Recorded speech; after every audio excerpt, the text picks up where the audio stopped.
always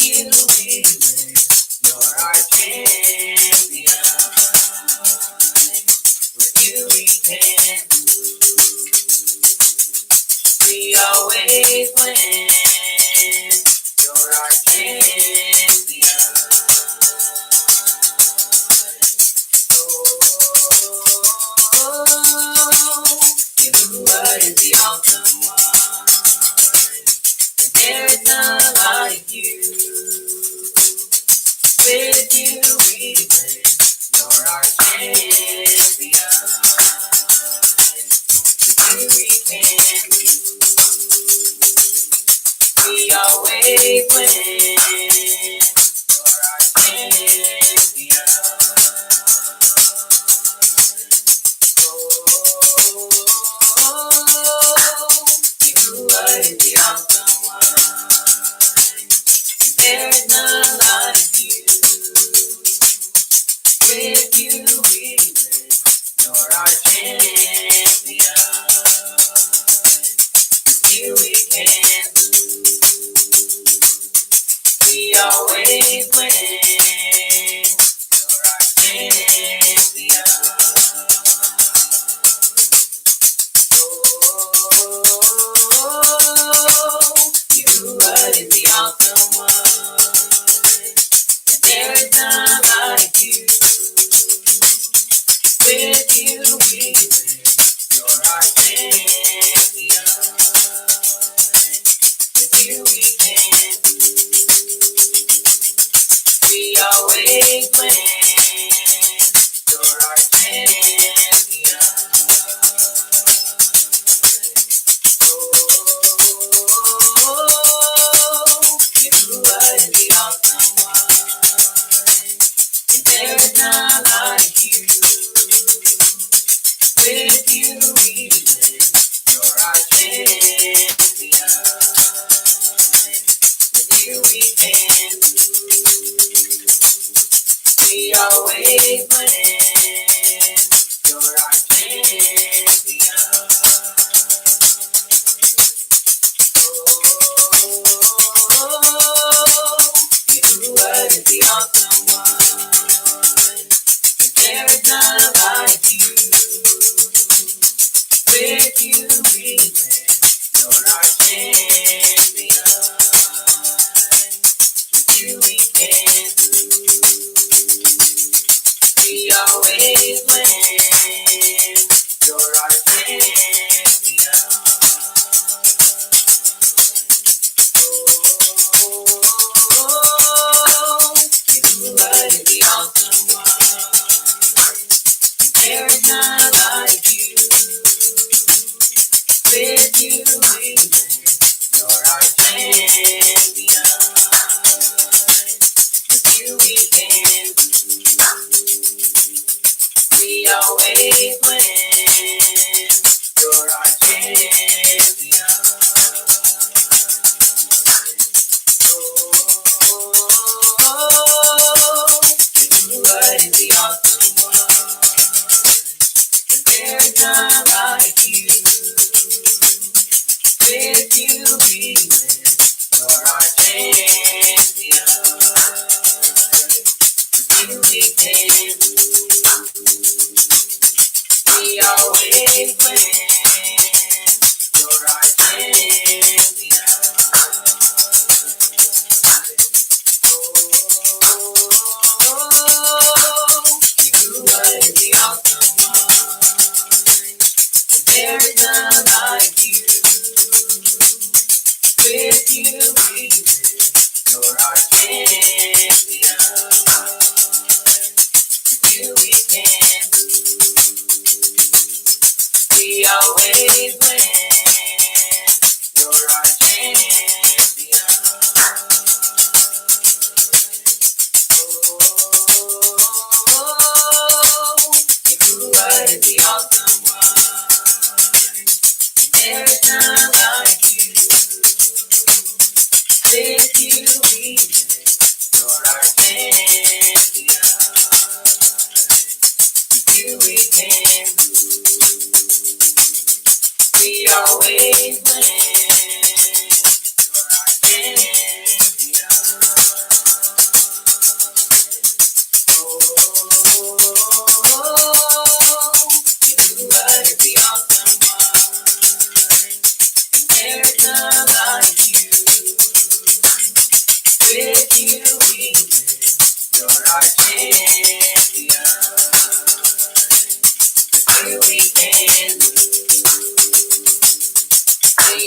We lift our voice.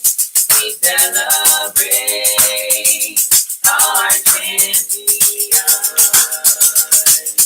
We sing Hallelujah,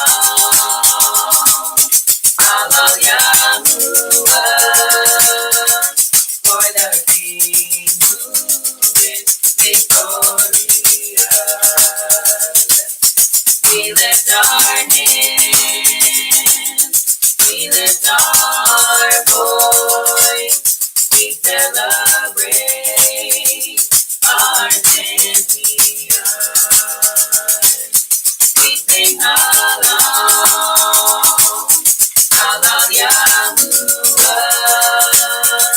for the King who is victorious. Yeshua is the awesome one, and there's none like you. With you we live, you're our champion. With you we can do, we always win. You're our champion.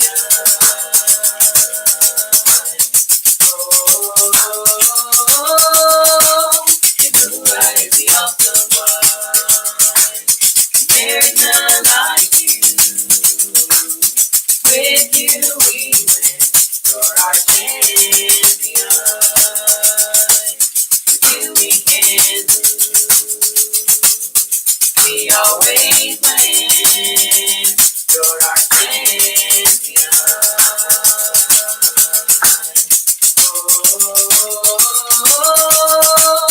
Yeshua is the awesome one. There's none like you. With you we live. You're our champion. With you we can do, we always win. You're our champion.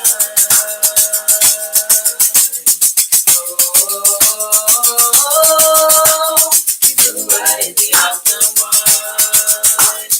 There's none like you. With you we win. You're our champion.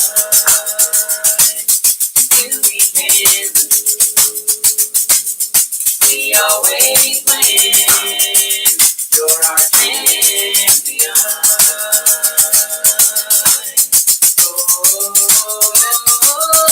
We lift our hands,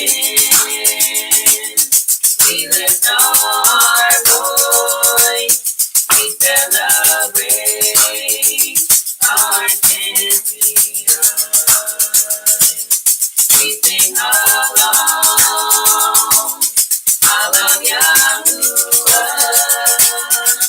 for the King who is victorious.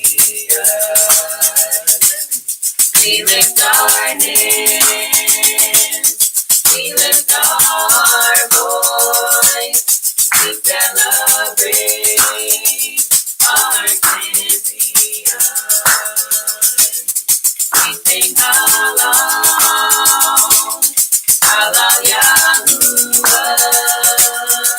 for the King who is victorious. Yeshua is the awesome one, there is none like you. With you we win. You're our champion. With you we can do, we always win. You're our champion.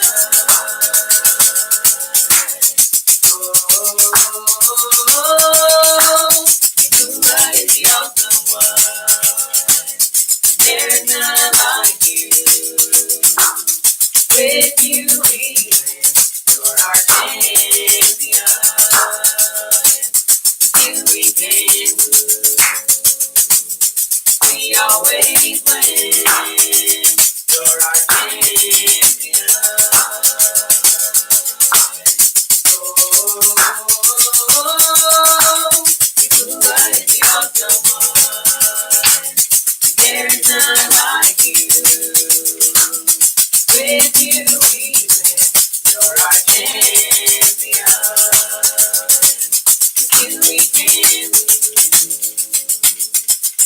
always win.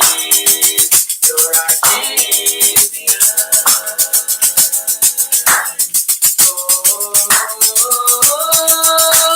Yeshua is the awesome one. There's none like you. With you we win. You're our champion. With you we can lose. We always win. You're our champion.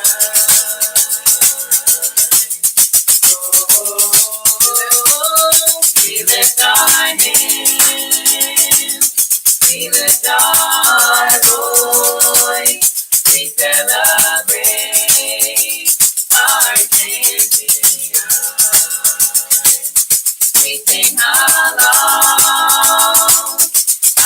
Yahuwah,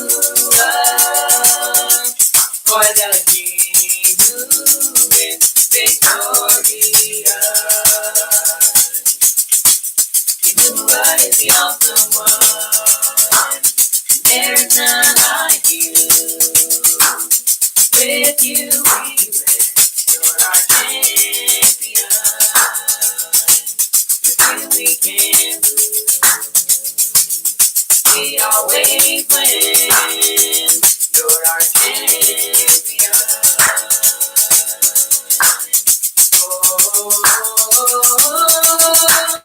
Yeshua is the awesome one. There's none like you. With you we win. You're our champion. With you we can lose. We always win. You're our champion.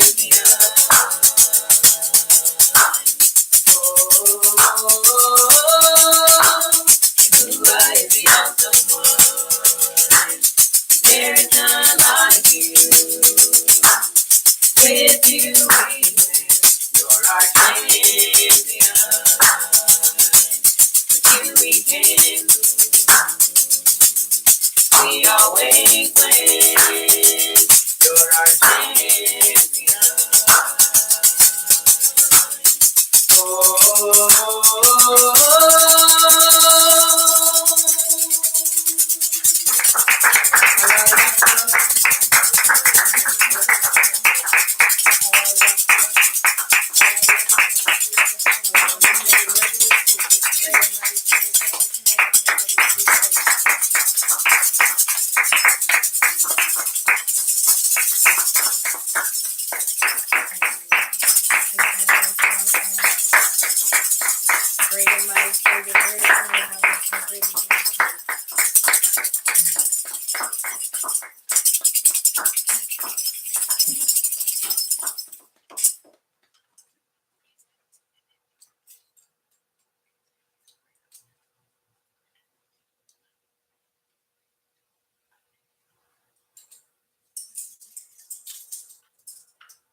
We bring the sacrifice of praise unto the house of Yahuwah.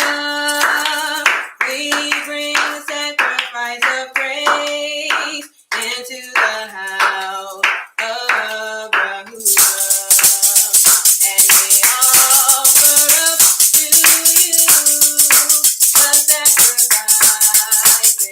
of thanksgiving. And we offer up to you the sacrifices of praise. We bring the sacrifice of praise into the house of Yahuwah. We bring the sacrifice of praise into the house of Yahuwah. And we offer up to you the sacrifices of thanksgiving. And we offer up to you the sacrifices of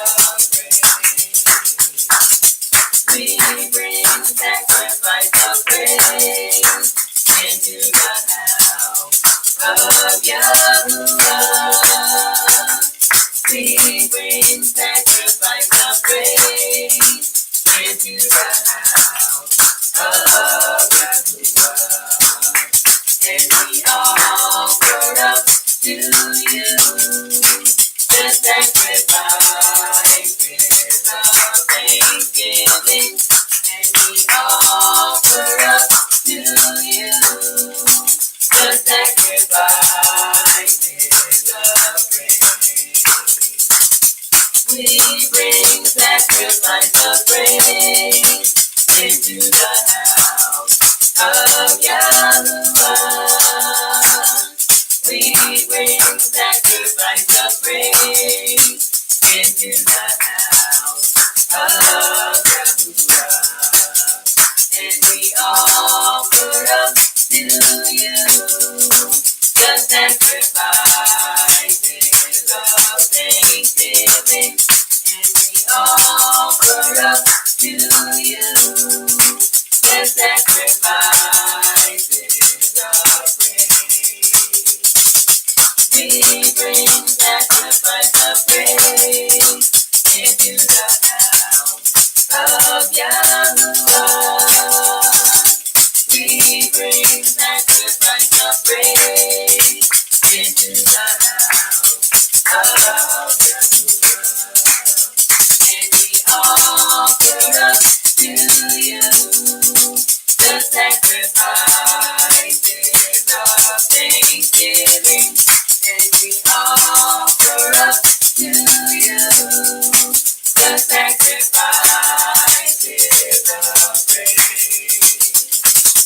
We bring sacrifice of praise into the house of Yahuwah. We bring sacrifice of praise into the house of Yahuwah. And we offer up to you the sacrifices of thanksgiving. And we offer up to you the sacrifices of praise. We bring sacrifice of praise into the house of Yahuwah. We bring sacrifice of praise into the house of Yahuwah. And we offer up to you the sacrifices of thanksgiving. And we offer up to you the sacrifices of praise. We bring sacrifice of praise into the house of Yahuwah. We bring sacrifice of praise into the house of Yahuwah. And we offer up to you the sacrifices of thanksgiving. And we offer up to you the sacrifices of praise. We bring sacrifice of praise into the house of Yahuwah. We bring sacrifice of praise into the house of Yahuwah. And we offer up to you the sacrifices of thanksgiving. And we offer up to you the sacrifices of praise. We bring sacrifice of praise into the house of Yahuwah. We bring sacrifice of praise into the house of Yahuwah.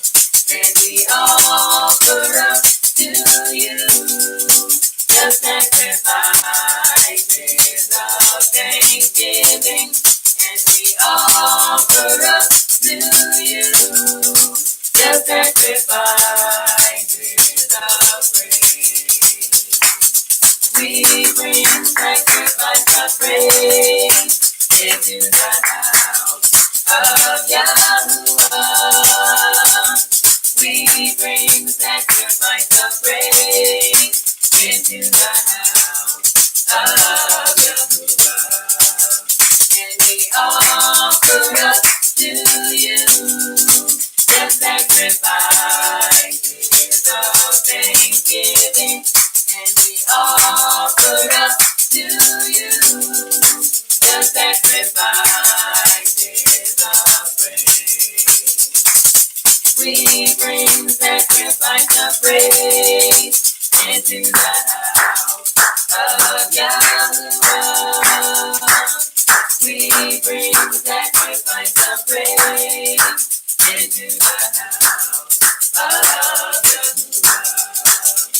And we offer up to you the sacrifices of thanksgiving. And we offer up to you the sacrifices of praise. We bring sacrifice of praise into the house of Yahuwah. We bring sacrifice of praise into the house of Yahuwah. And we offer up to you the sacrifices of thanksgiving. And we offer up to you the sacrifices of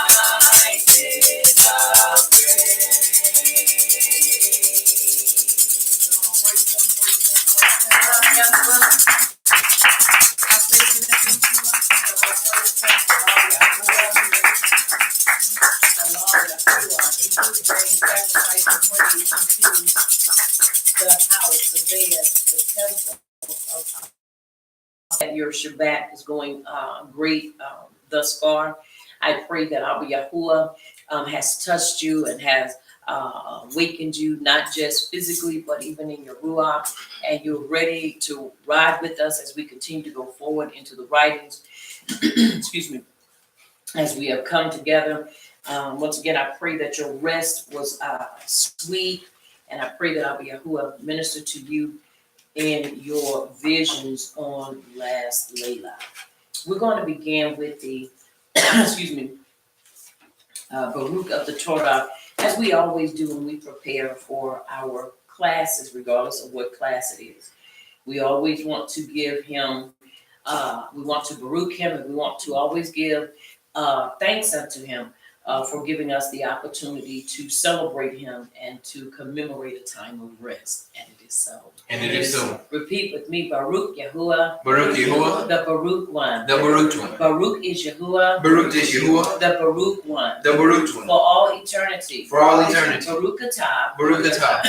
Yahuwah. Yahuwah. Our supreme one. Our supreme one. King of the universe. King of the Who universe. selected us from all the peoples. Who selected us from all the peoples. And gave us his Torah. And gave us his Torah. Baruch atah. Baruch atah. Yahuwah. Yahuwah. Give up the Torah. Give up the Torah. And it is so. And it is so. Baruch atah. Baruch atah. Yahuwah. Yahuwah. Our supreme one. Our supreme one. King of the universe. King of the Who universe. gave us the Torah of truth. Who gave us the Torah of truth. And implanted eternal life within us. And implanted eternal life within us. Baruch atah. Baruch atah. Yahuwah. Yahuwah. Give up the Torah. Give up the Torah. And it is so. And it is so. And it is so. Now we will have the reading of the Ten Commandments done by Mattathias, and it is so. And it is so.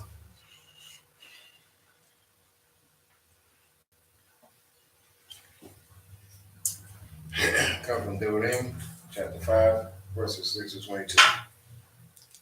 Aleph. I am Yahuwah, your power, which brought you out of the land of Mitzrayim from the bed of slavery. Bet you shall have no other power before me. You shall not make you any graven image or any likeness of anything that is in Shemayim above, or that is in the earth beneath, or that is in the mind beneath the earth. You shall not bow down yourself unto them, nor serve them. For I, Yahuwah, your power, am jealous, visiting the iniquity of the fathers upon the children unto the third and fourth generation of them that hate me, and show mercy unto thousands of them that have me and keep my commandments. Gimel, you shall not take the name of Yahuwah your power and falsify it, for Yahuwah will not hold him guiltless that takes his name and empties it. Dalit, guard the Sabbath day to set it apart, as Yahuwah your power has commanded you.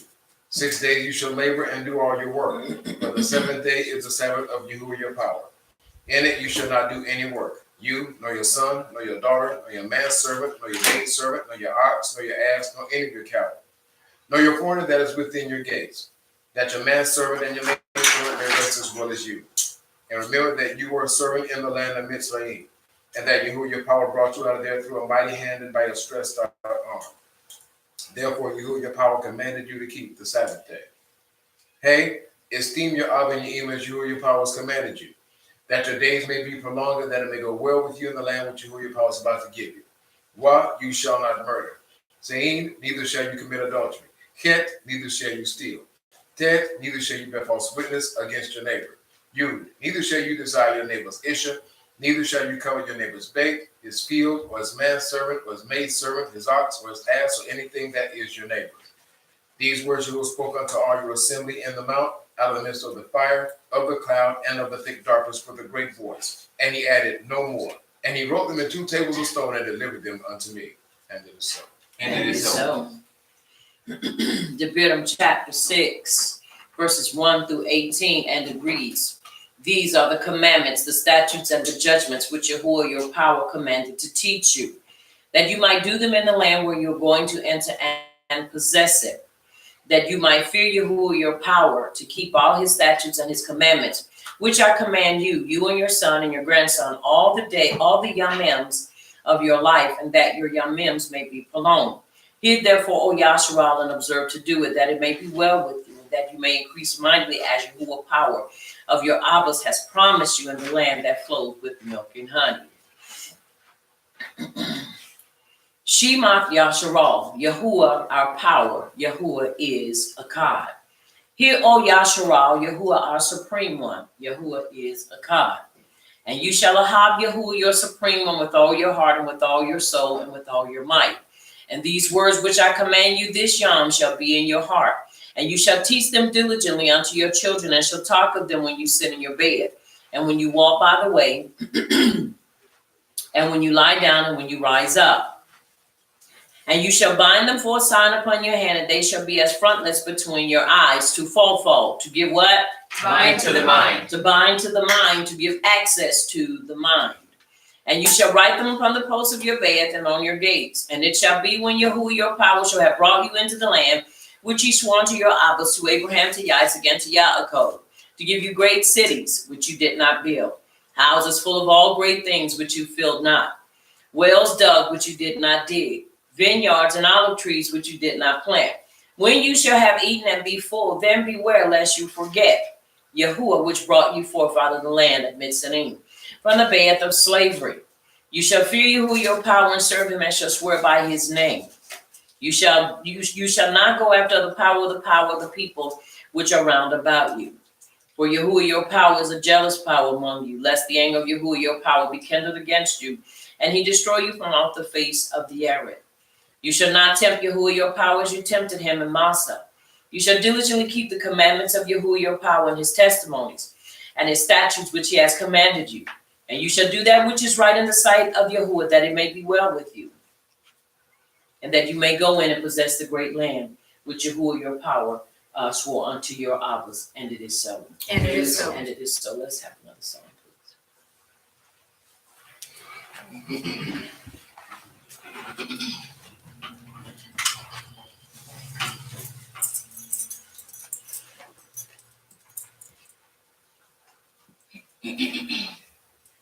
This is the yom. This is the yom that Yahuwah has made. That Yahuwah has made. I will rejoice. I will rejoice and be glad in him. And be glad in him. For this is the yom that Yahuwah has made. I will rejoice and be glad in him. This is the yom. This is the yom that Yahuwah has This is the yom. This is the yom that Yahuwah has made. That Yahuwah has made. I will rejoice. I will rejoice and be glad in him. And be glad in him. This is the yom that Yahuwah has made. I will rejoice and be glad in him. This is the yom. This is the yom that Yahuwah has made. This is the yom. This is the yom that Yahuwah has made. That Yahuwah has made. I will rejoice. I will rejoice and be glad in him. And be glad in him. This is the yom that Yahuwah has made. I will rejoice and be glad in him. This is the yom. This is the yom that Yahuwah has made. God is the way. God is the way that Yahuwah has made. That Yahuwah has made. I will rejoice. I will rejoice and be glad in him. And be glad in him. God is the way that Yahuwah has made. I will rejoice and be glad in him. God is the way. God is the way that Yahuwah has made. God is the way. God is the way that Yahuwah has made. That Yahuwah has made. I will rejoice. I will rejoice and be glad in him. And be glad in him. God is the way that Yahuwah has made. I will rejoice and be glad in him. God is the way. God is the way that Yahuwah has made. God is the way. God is the way that Yahuwah has made. That Yahuwah has made.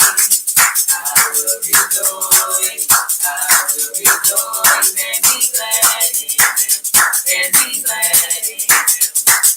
God is the way that Yahuwah has made. I will rejoice and be glad in him. God is the way. God is the way that Yahuwah has made. I will enter his gates with thanksgiving in my heart. I will enter his courts with praise. I will say this is the yom that Yahuwah has made. And I will rejoice for he has made me glad. He has made me glad. He has made me glad. And I will rejoice for he has made me glad. He has made me glad. He has made me glad. And I will rejoice for he has made me glad. He has made me glad. He has made me glad. And I will rejoice for he has made me glad. I will enter his gates with thanksgiving in my heart. I will enter his courts with praise. I will say this is the yom that Yahuwah has made. And I will rejoice for he has made me glad. He has made me glad. He has made me glad. And I will rejoice for he has made me glad. He has made me glad. He has made me glad. And I will rejoice for he has made me glad. He has made me glad. He has made me glad. And I will rejoice for he has made me glad. This is the yom. This is the yom that Yahuwah has made. That Yahuwah has made. I will rejoice. I will rejoice and be glad in him. And be glad in him. This is the yom that Yahuwah has made. I will rejoice and be glad in him. This is the yom. This is the yom that Yahuwah has made. This is the yom. This is the yom that Yahuwah has made. That Yahuwah has made. I will rejoice. I will rejoice and be glad in him. And be glad in him. This is the yom that Yahuwah has made. I will rejoice and be glad in him. This is the yom. This is the yom that Yahuwah has made. Torah is the way. Torah is the way that Yahuwah has made. That Yahuwah has made. I will rejoice. I will rejoice and be glad in him. And be glad in him. Torah is the way that Yahuwah has made. I will rejoice and be glad in him. Torah is the way. Torah is the way that Yahuwah has made. Torah is the way. Torah is the way that Yahuwah has made. That Yahuwah has made. I will rejoice. I will rejoice and be glad in him. And be glad in him. Torah is the way that Yahuwah has made. I will rejoice and be glad in him. Torah is the way. Torah is the way that Yahuwah has made. Torah is the way. Torah is the way that Yahuwah has made. That Yahuwah has made. I will rejoice. I will rejoice and be glad in him. And be glad in him. Torah is the way that Yahuwah has made. I will rejoice and be glad in him. Torah is the way. Torah is the way that Yahuwah has made. I will enter his gates with thanksgiving in my heart. I will enter his courts with praise. I will say this is the yom that Yahuwah has made. And I will rejoice for he has made me glad. He has made me glad. He has made me glad. And I will rejoice for he has made me glad. He has made me glad. He has made me glad. And I will rejoice for he has made me glad. He has made me glad. He has made me glad. And I will rejoice for he has made me glad. He has made me glad. He has made me glad. And I will rejoice for he has made me glad. I will enter his gates with thanksgiving in my heart. I will enter his courts with praise.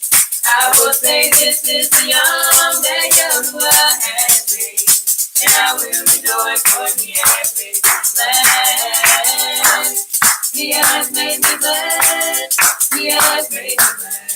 And I will rejoice for he has made me glad. He has made me glad. He has made me glad. And I will rejoice for he has made me glad. He has made me glad. He has made me glad. And I will rejoice for he has made me glad. He has made me glad. He has made me glad. And I will rejoice for he has made me glad. He has made me glad. He has made me glad. And I will rejoice for he has made me glad. This is the yom.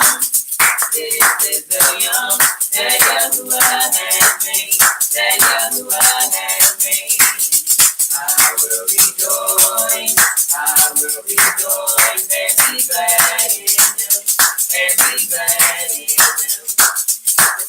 is the yom that Yahuwah has made. I will rejoice and be glad in him. This is the yom. This is the yom that Yahuwah has made. This is the yom. This is the yom that Yahuwah has made. That Yahuwah has made. I will rejoice. I will rejoice and be glad in him.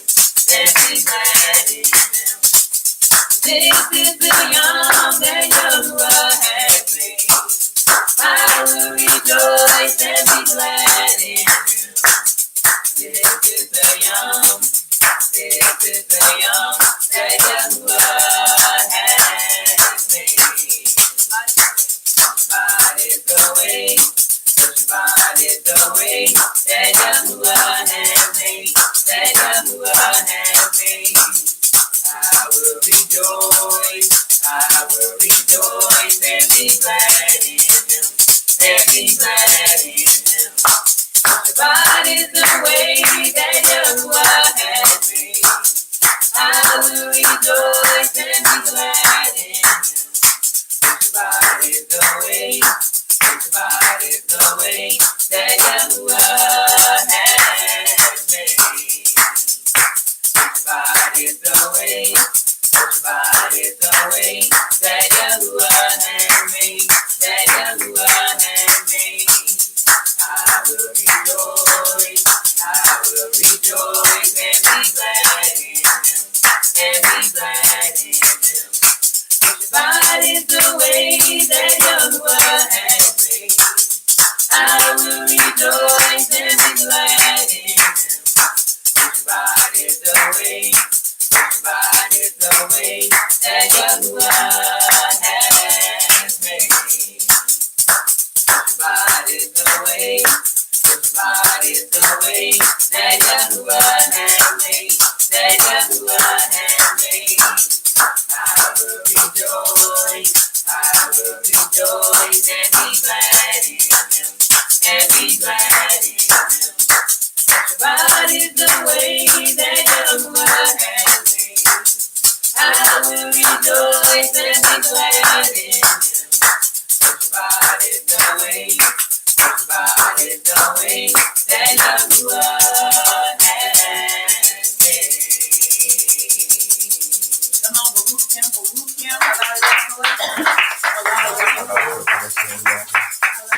But truly, this is the yom that Yahuwah has made, and we shall rejoice and be thankful in it for all that he's doing, all that he's done, and all that he's yet going to do. Let us turn our attention to the scroll of Yahush, the son of Nun, chapter 1, verse 7 and 8. We're going to read verse 7, and then we're going to recite verse 8. Only be you strong and very courageous, that you may observe to do according to all the Torah which Moshe, my servant, commanded you. Turn not from it to the right hand or to the left, that you may prosper wherever you go. Verse 8, as I've tailored it to fit the time of our personal confession. Recite this with me. I will not let this scroll of the Torah. I will not let this scroll of the Torah depart out of my mouth. depart out of my mouth. But I shall meditate in it. But I shall meditate in it. Yom and Layla. Yom and Lekha. That I may observe to do. That I may observe to do. According to all that is written in it. According to all that is written in it. For then I shall make my way prosperous. For then I shall make my way prosperous. And then I shall act wisely. And then I shall act wisely. Now look at your neighbor, tell your neighbor, and you shall act wisely. And you shall act wisely. Now look at your other neighbor and tell them, you shall act wisely. And you shall act wisely. Now take your hand and place it over your heart and say, Abba Yahuwah. Abba Yahuwah. I shall act wisely. I shall act wisely. Come on, Abba Yahuwah. Abba Yahuwah. I shall act wisely. I shall act wisely. I am determined. I am determined to act wisely. to act wisely. I am determined. I am determined to act wisely. to act wisely. Come on, I am determined. I am determined to act wisely. to act wisely. And it is so. And it is so. And it is so. It is the command that we act wisely. Very important that we act wisely. Let's have another song, please.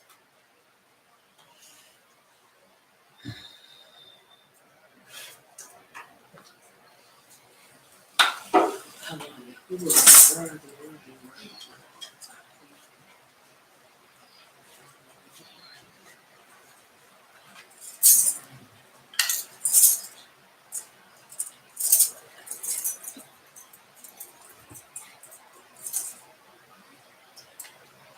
Halal Yahuwah, you have won the victory. Halal Yahuwah, you have won it all for me. Death could not hold you down. You are the risen King, seated in majesty. You are the risen King. Halal Yahuwah, you have won the victory. Halal Yahuwah, you have won it all for me. Death could not hold you down. You are the risen King, seated in majesty. You are the risen King. Halal Yahuwah, you have won the victory. Halal Yahuwah, you have won it all for me. Death could not hold you down. You are the risen King, seated in majesty. You are the risen King. Halal Yahuwah, you have won the victory. Halal Yahuwah, you have won it all for me. Death could not hold you down. You are the risen King, seated in majesty. You are the risen King. Halal Yahuwah, you have won the victory. Halal Yahuwah, you have won it all for me. Death could not hold you down. You are the risen King, seated in majesty. You are the risen King. Halal Yahuwah, you have won the victory. Halal Yahuwah, you have won it all for me. Death could not hold you down. You are the risen King, seated in majesty.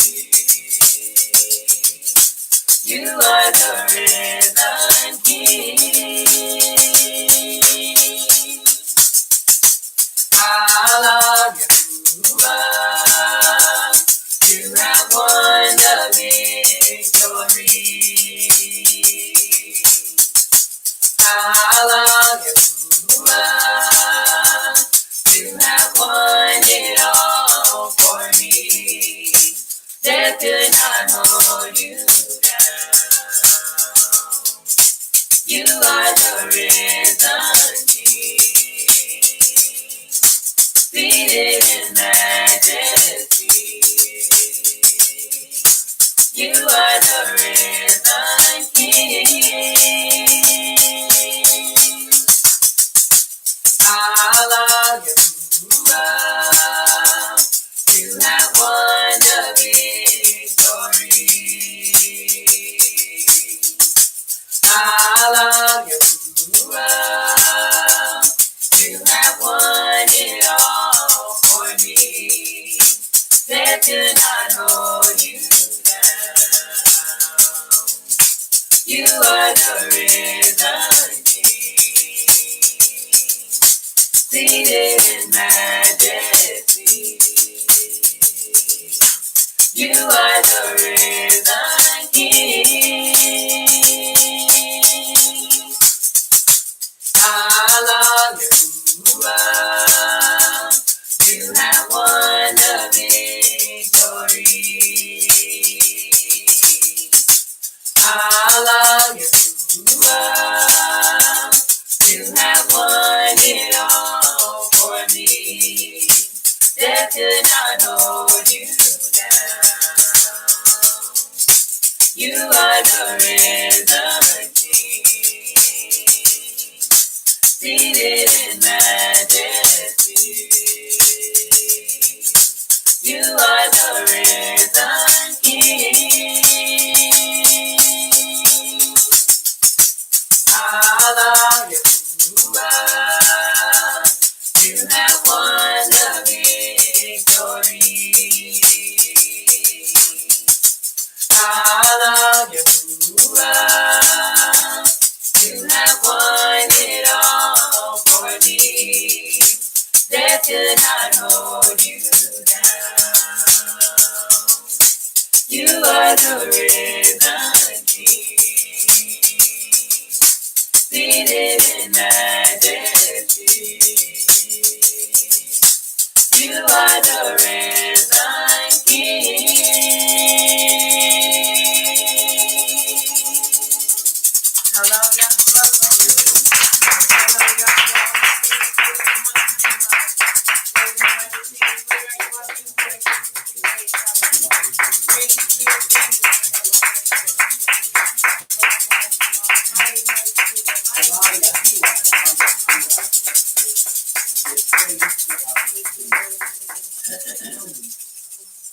Mishley 15:8, the sacrifices of the wicked is an abomination, hateful and exceedingly offensive unto you, Abba Yahuwah, but the prayer of the upright is your delight. Romans 14:17-18, for the kingdom of Yahuwah is not meat and drink, but uprightness and shalom and joy in the Ruach HaKodesh. For he that in these things serve Yahuwah is acceptable to Yahuwah and approved of men, and it is so. And it is so. Mishley 3:4, so shall you find great understanding and high esteem in the sight of judgment of Yahuwah and man. Tehillim 34:15, the eyes of Yahuwah are upon the upright, and his ears are open unto our cry. Excuse me, verse 17, the upright cry, and Yahuwah heareth, and delivereth them out of all their trouble. Somebody say he's a strong deliverer. He's a strong deliverer. He's a strong deliverer. He's my strong deliverer. Masa 1:8, but we shall receive power after that. The Ruach HaKodesh has come upon us, and we shall be witnesses unto him both in Jerusalem and all Judea and Shamar and unto the uttermost part of the earth. And it is so. And it is so. Ayah 33:4, the Ruach HaKodesh of Yahuwah hath made me.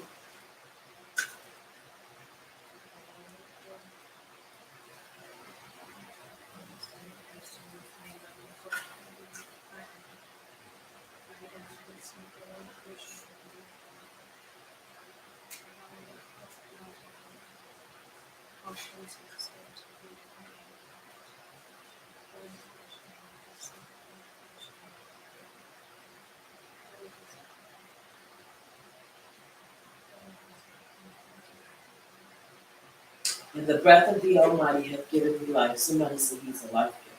He is a life giver. He is a life giver.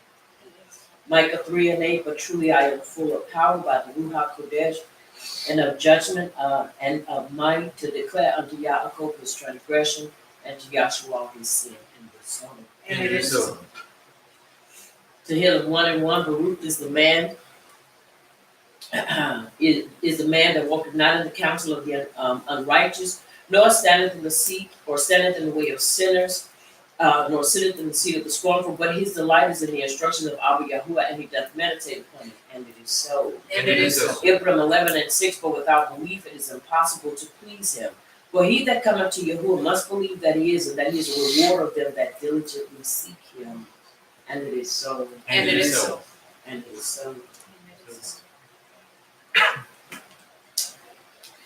Yehukin and Al, excuse me, 2, 5, and 6.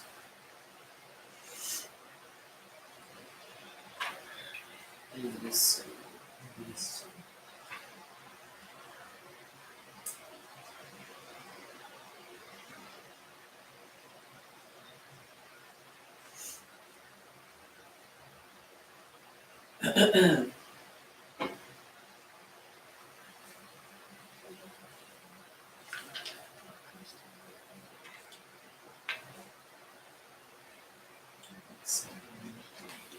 All right. Yehukanan 2, 5, and 6. For whoever keeps his Torah, truly the Ahab of Yahuwah is perfected in him. By this we know we are in him.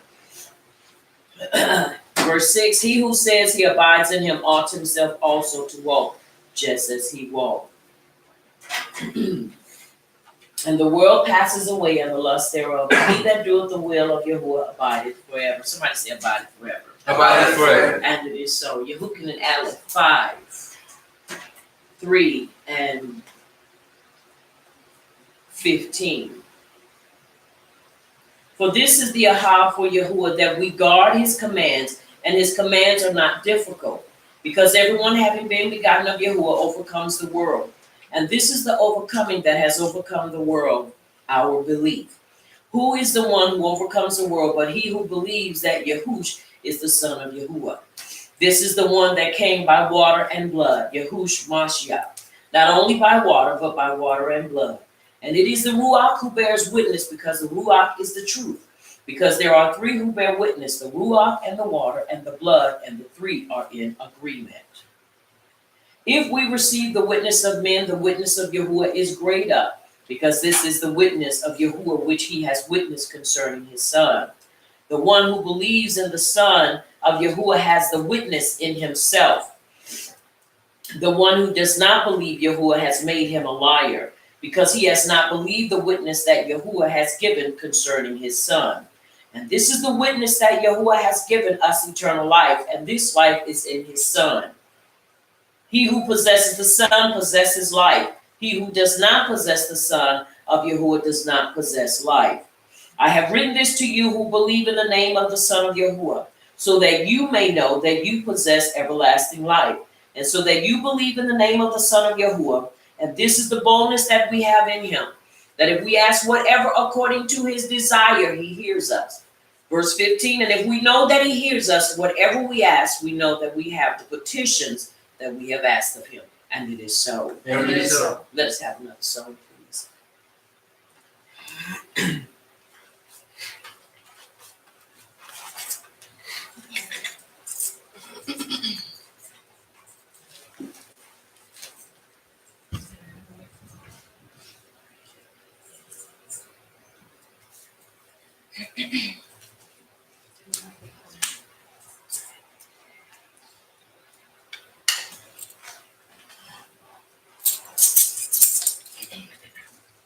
You're the beginning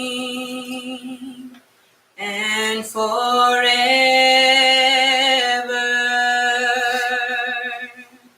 We worship Yahuwah. You are worthy to be praised. You're the beginning and forever.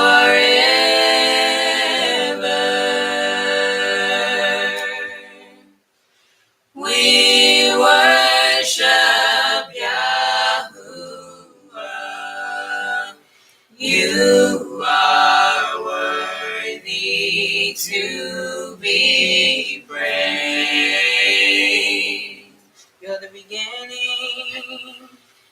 the beginning and forever.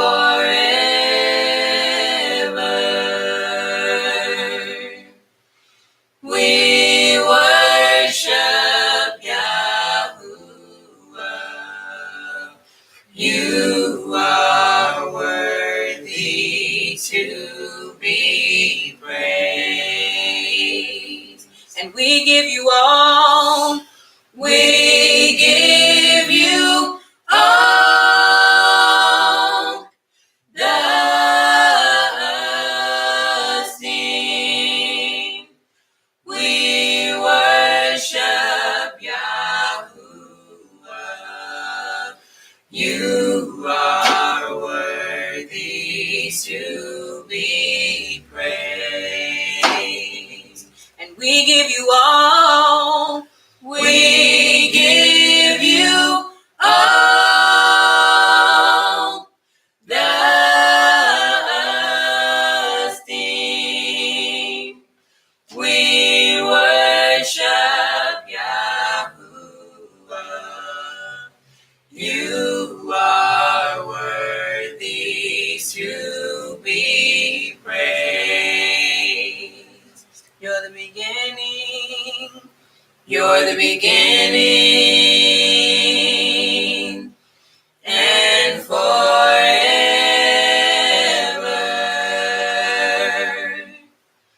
We worship Yahuwah.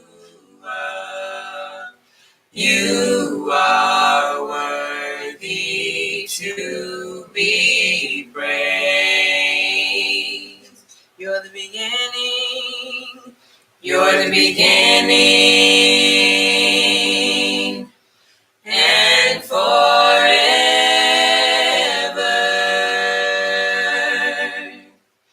We worship Yahuwah. You are worthy to be praised. And we give you all. We give you all the esteem. We worship Yahuwah. You are worthy to be praised. And we give you all. We give you all the esteem. We worship Yahuwah. You are worthy to be praised. You're the beginning. You're the beginning and forever.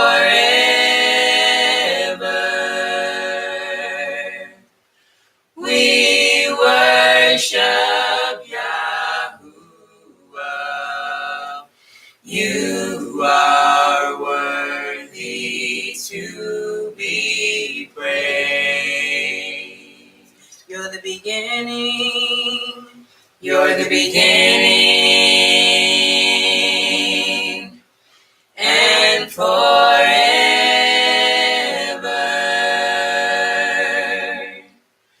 We worship Yahuwah.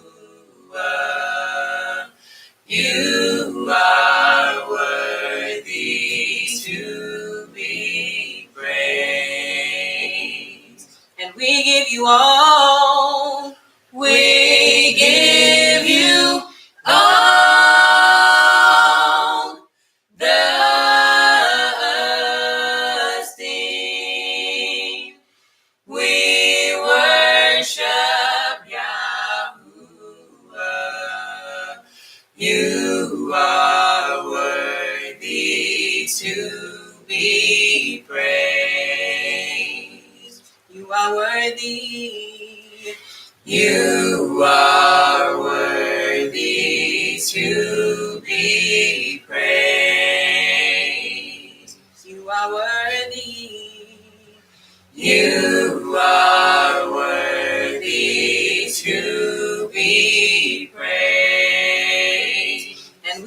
you all.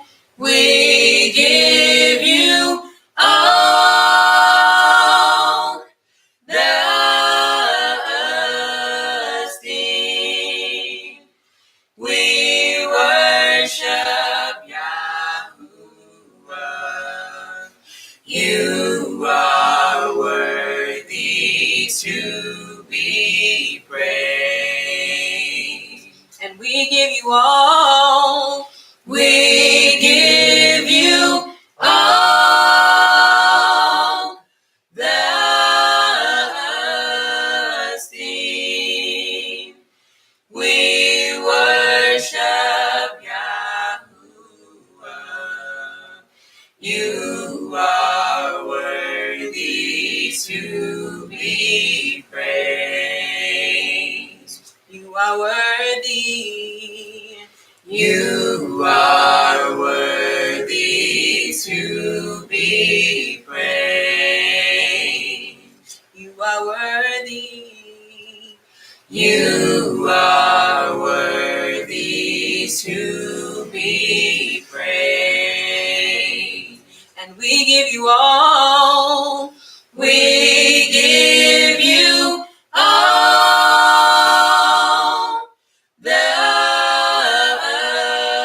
esteem. We worship Yahuwah. You are worthy to be praised. You're the beginning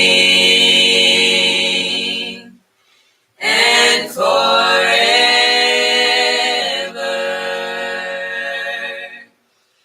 We worship Yahuwah. You are worthy to be praised. You're the beginning. You're the beginning and forever.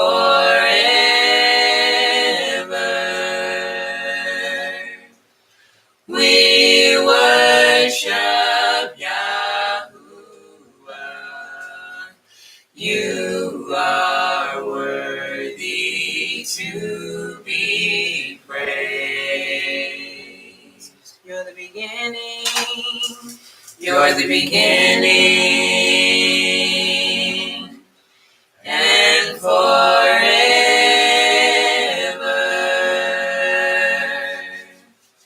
We worship Yahuwah.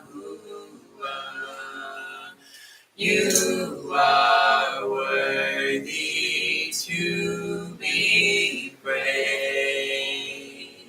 And we give you all. We give you all the esteem. We worship Yahuwah. You are worthy to be praised. You are worthy. You are worthy to be praised. You are worthy. You are worthy to be praised. You are worthy. You are worthy to be praised.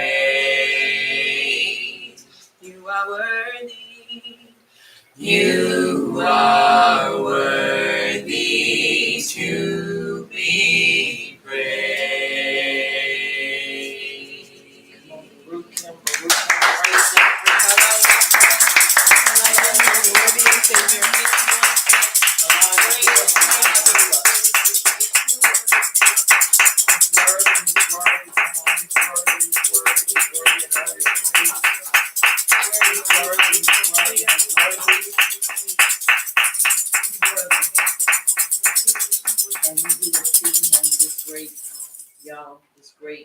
Shabbat. Once again, I want to say greetings from Messengers of Yahuwah's Kingdom of Great Relief Ministries located in South Carolina. It is truly an esteem to have you all with us on this great Yom. As we continue to move forward, we want to move forward with our affirmations. Repeat with me. I purpose to develop my ruach. I purpose to develop my ruach. I purpose to walk in the light of Torah. I purpose to walk in the light of Torah. I am Ibram. I am Ibram. I am born again. I am born I again. am Ibram. I am Ibram. I have the life and nature of Yahuwah I have the life and nature of Yahuwah in my ruach. in my ruach. That life is the Torah of Yasharal. That life is the Torah of Yasharal. I purpose to walk in the Torah of life. I purpose to walk in the Torah of life. Yahuwah's Torah. Yahuwah's Torah Yahush is in me. is in me. Yahuwah's knowledge Yahuwah's knowledge is in me. is in me. Yahuwah's ahab Yahuwah's ahab is in me. is in me. Yahuwah's power Yahuwah's power is in me. is in me. Yahuwah's wisdom Yahuwah's wisdom is in me. is in me. He is teaching me. He is teaching me. He is leading me. He is leading me. I am a child of Yahuwah. I am a child of Yahuwah. The Ruach HaKodesh Yahuwah of Yahuwah in me is leading me. in me is leading. I'll follow her leading. I'll follow her leading. I'll walk in the Torah. I'll walk in the Torah. Yahush, Yahush, our Mashiach, our Mashiach, and it is so. and it is so. Now let's say our declaration.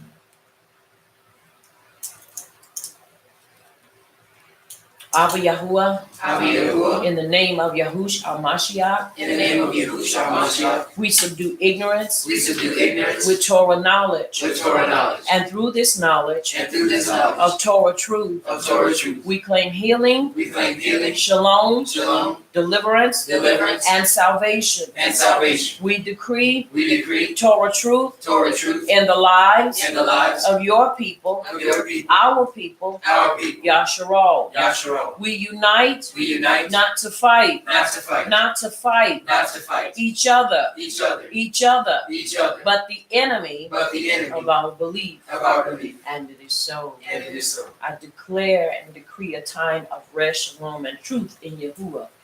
And it is so. And it is so. Let us bow before our King as we seal our praise, our prayer, our worship at this time. And it is so. And it is so. Let us bow before him. Repeat with me. May the utterance of my mouth May the utterance of my mouth and the deliberation of my heart and the deliberation of my heart be desirable before you, be desirable before you, O Yahuwah, O Yahuwah, my rock my rock and my redeemer. and my redeemer. May the utterance of my mouth May the utterance of my mouth and the deliberation of my heart and the deliberation of my heart be desirable before you, be desirable before you, O Yahuwah, O Yahuwah, my rock my rock and my redeemer. and my redeemer. And it is so. And it is so. And it is so. We have just recited Tehillim 19 and 14, and it is so. And it is so. You may be seated in his presence as we continue with our class from on Lila. We will continue from our pre-Sabbath class before. Now we're in Shabbat. And so our time of rest, and we will continue with our class, as this is Lekha, which means go out, go forth yourself. As we are looking at Abram going forward, and we're looking at his beginning, not just Abram, but Abram and Sarai, his ish, because you have to understand the promise was not just given to Abram, but it was also unto Sarai. Because without a partner, without his ish, it wouldn't have been able to be fulfilled. That's right. Now you have to understand something, that was for them. That's not the model. I mean, that's not the case for everybody. Yes, that's right. We can't always try to toss that in there. This ain't no tossed salad. God. So you can't use that for everybody, because it's just the truth. It's not for everybody. Right. But that was for him. Now, we want to continue once again into the writings. We want to begin at chapter 15 in Bereshit. Chapter 15 is where we're going to pick up.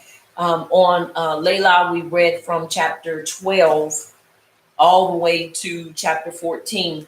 and we really saw some great things.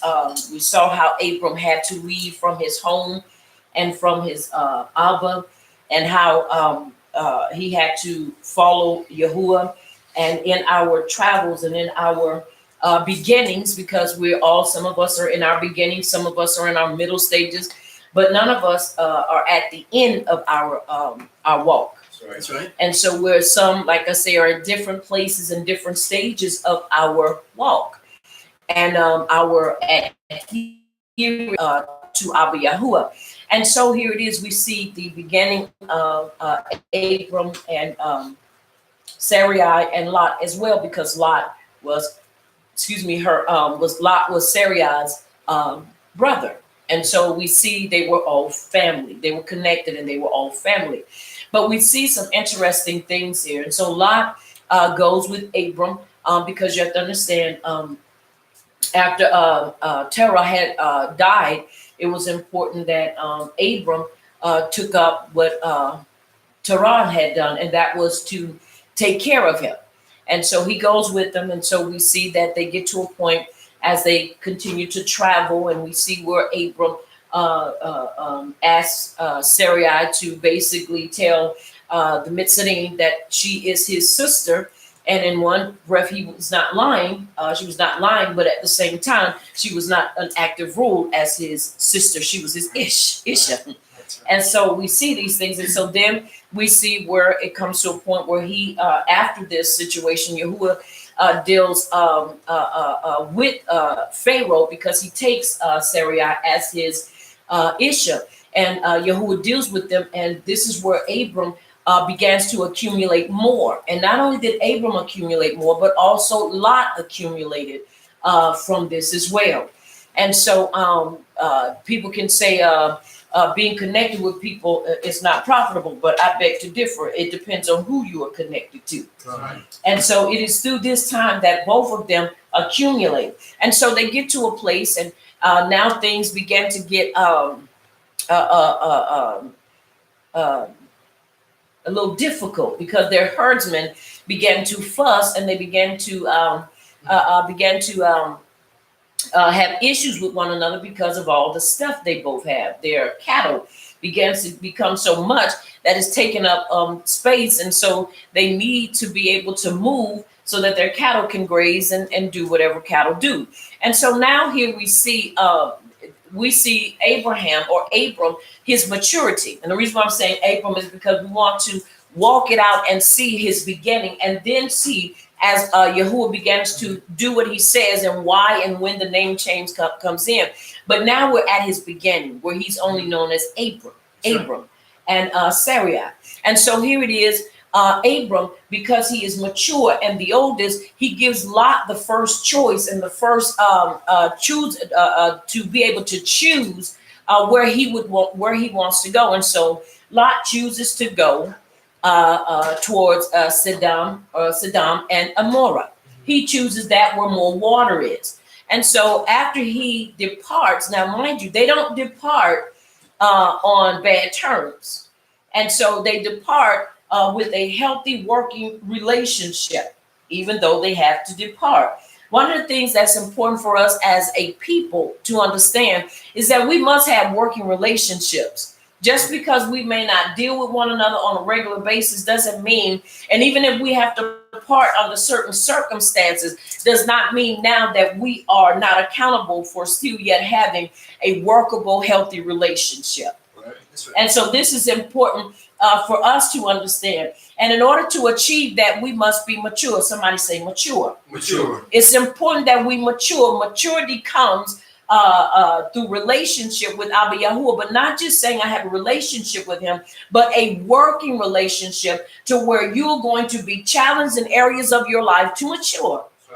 Because you can't handle every situation the same way. And so we see Abram's maturity, and we also see where Lot stands. And so they depart on great terms. Mm-hmm. And then it is at this point where Abba Yahuwah begins to show Abram everything that his ancestors would inherit. And so we see this. And so we see a situation arises where now where Lot is, there are some problems that come about, and Lot is taken in the process of this. And I'm just kind of paraphrasing of what we went over on Lekha. So when we get into chapter 15, we can see where we're headed. And so he is taken. And in this time that he is taken, everything, not just, he wasn't just taken, but all of his possessions was taken, everything. And so now as his possessions are taken, word get back to Abram, and Abram rises up and he takes 300 of his trained men of his own home, trained up in his under him. And he goes and he basically goes, and not only does he bring Lot back, but he basically brings back all of Sodom and Amorah. He brings basically everything back, and he brings restoration back to these people, into this land. And so it is important that we understand that after this was done, and this is where we began to see the story of Melchizedek and how Abram tied into Melchizedek. And there's so many stories that are tied into that, but I won't touch that on this young, because it is so much. And to touch it would really cause us to deviate from what we are studying on this Shabbat. But the important thing to remember is that you have to remember this was about Abram. Are you hearing me? Yes. And about him following out the plan that Abba Yahuwah had placed upon his life, and to make him great, and to make his nation, the people that will come from him, a great nation. Let's always remember that. Remember and stay focused. Somebody say stay focused. Stay focused. It's important of that. And so we see this, and so there is an exchange. And so he tithes unto him. And according to history, it was common for other kings to come out, and especially when you are cutting covenant, or when you are coming and bring about treaties, that you would have a meal. And so it is at this time that Abram tithes into Melchizedek. And then we also see the king of Sodom comes in and tries to pull power. And Abram says, I won't take anything from you. Now you have to understand, once again, as I brought it out on Lekha, is that you have to be careful of the gifts that you take, and why the gifts are offered. This was a political move by the king to do this. You have to be careful, once again, why he's trying to give him this. Remember, the 5 kings were trying to break being under the rule. Let's look at that real quick. Let's go to chapter, I believe it's in chapter 13. Let's look at that real quick. No, chapter 14. Chapter 14.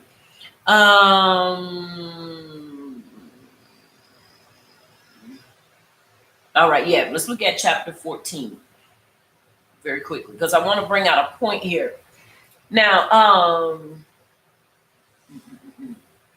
and it came to pass in the days of Amraphel, king of Shinar, Arioch, king of Elasar, Shedlar, Leoma, king of Elam, and Tidal, king of nations, that they made war with Bera, king of Sedom, Birsha, king of Amorah, Shinab, king of Admah, Shemimber, king of Zeboah, and with the king of Bela, that is Zor. All these joined together in the valley of Siddim, that is the Salt Sea. 12 years they served Chetlamore. I know I'm not saying that right. And in the 13th year they rebelled. Now, what's important to understand is that we're looking at, this is politics. This is politics, and this is a political arena. They are all under the thumb of this king or sovereign one. And so they are to the point where they are tired, and they are ready to break free from being under this cruel reign. And so it is important that we look and that we see what's taking place here when we get into the latter part of chapter 14. Sorry. It is important that we understand, once again, all gifts are not great gifts. Sorry. And so by the king offering to give him all of that which was brought back, you have to understand and ask the question, what is the motive?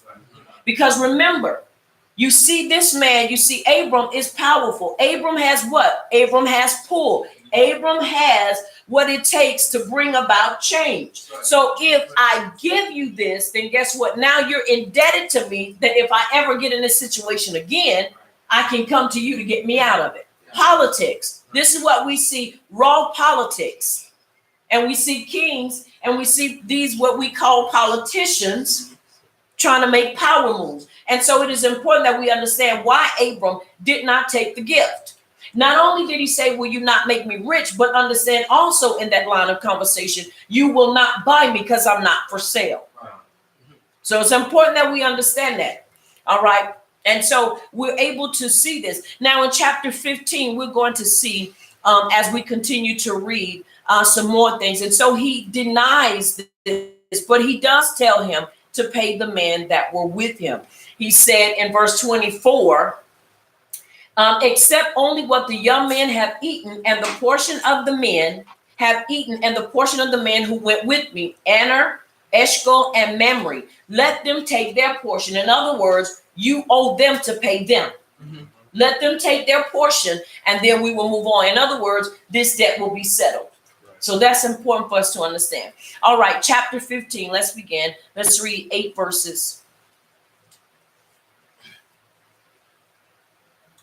After these things, the word of Yahuwah came to Abram in a vision, saying, do not be afraid, Abram, I am your shield and your exceeding great reward.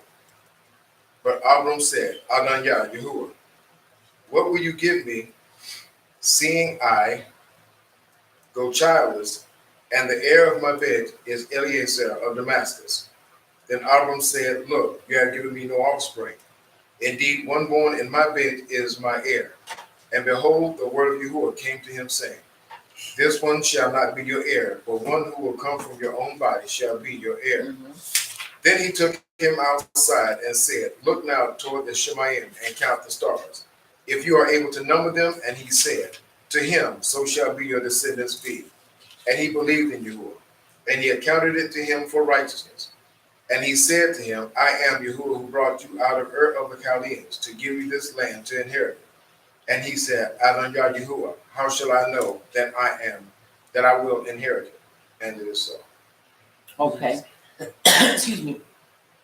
Now, after these things, the word of Yahuwah came to Abram in a vision, not a dream, a vision, saying, do not be afraid, Abram. I am your shield and your exceeding great reward. But Abram said, Danya, Yahuwah, what will you give me? Now, Adonai followed by Yahuwah is like calling him Master Yahuwah. The word is not Adonai, but Adonai. In English, that would be Master Yah or Yahuwah Yah or Yahuwah. Remember, the original Semitic Hebrew had no vowel points. These were introduced in 6th century CE to help read the language. Many people had forgotten how to read and write after the Babylonian exile, meaning our people have forgotten.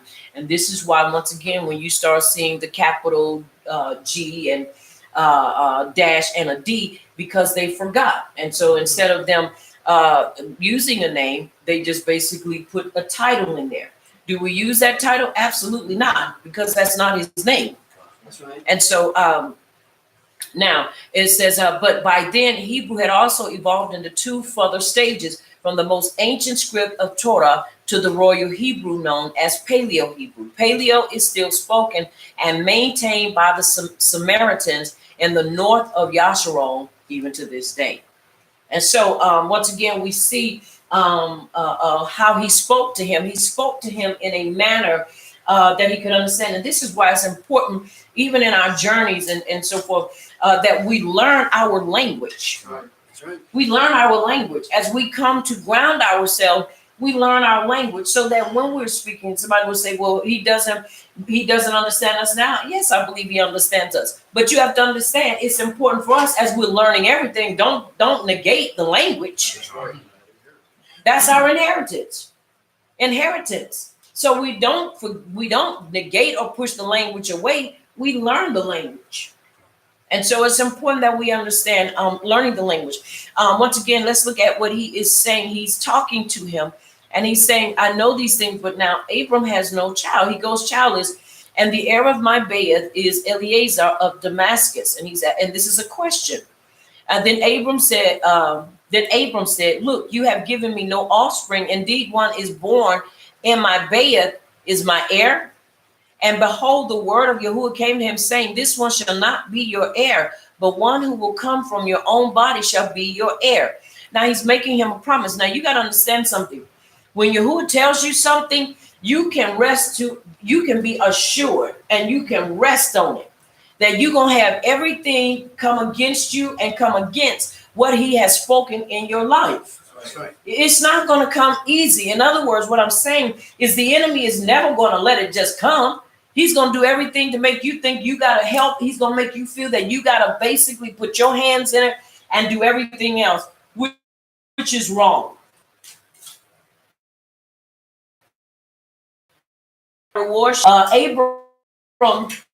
the miracle which enabled him to defy out his claims for reward. Whereupon Yahuwah assured him, fear not, thou wilt not be punished for the men thou hast slain, nor be anxious about thy reward, because it shall be exceeding great. I am thy shield, and so I save thee from the kings. And thy reward for trusting in me to attack with small forces in order to save the captives shall be exceeding great. Abram feared that the successors of the slain kings would attack him in even larger forces, whereupon Yahuwah had assured him that he was his shield. Once again, because you got to understand consequences. There are consequences to our actions, but when we do something and we are walking in line with Abba Yahuwah, he's going to take care of us. He's not going to let us fall into the hands of the enemy that he just gave us the authority and power to defeat. But this is where now we don't rest upon our own strength. In other words, I did it and I'll do it again. I beat they behind and I will do it again. He understood I was able to do this, but now I want to make sure that this doesn't come back on me. And see, that's when you have to rely on Yahuwah. You have to really gird yourself. And this is where you have to begin to basically say to yourself, I'm stronger today than I was on yesterday, and I'll be stronger tomorrow than I am on today. Why? Because I trust in him, and I know that he is not going to allow me to fail or fall. That's right. And so he tells him, I'm your shield. Don't worry about that. That's not going to come back on you. That's not going to bring you or cause you to be defeated. Are you following me? Yes. Childless, I have no son to succeed me in the possession of this wealth. He expressed his fear, notwithstanding that Yahuwah had already promised the land to his descendants. Seeing that he was growing old and still childless, he thought that he might have forfeited the promise through sin, because the upright never take their uprightness for granted. Never, ever. Never do we take our righteousness for granted. In other words, he said it, so, it is what it is. Yes, it is. But we still have to live and apply and exert that energy. Are you following me? Yes. To build that solid, that healthy, wholesome relationship with him. I see a lot where people think just saying I'm Ibram or I'm Hebrew is enough. Just saying, I got the tassels on is enough. It is not enough. Even when you pick up and you begin to study, it is important that even in your study time, you put down the books, you put down everything else, and you go in and spend that quality one-on-one time with Abba Yahuwah. That's right. If you don't do anything but sit there and shut your mouth and listen. Listen, because we got to understand without him, we are nothing. That's right. You have to take that time. And it's not just about book knowledge. That's right. Yes. I am a fan of, you have to understand, I have knowledge. But the greatest thing we could ever have is relationship. Because let me tell you something, knowledge without direction is nothing more than ammunition in the hands of a child. That's right.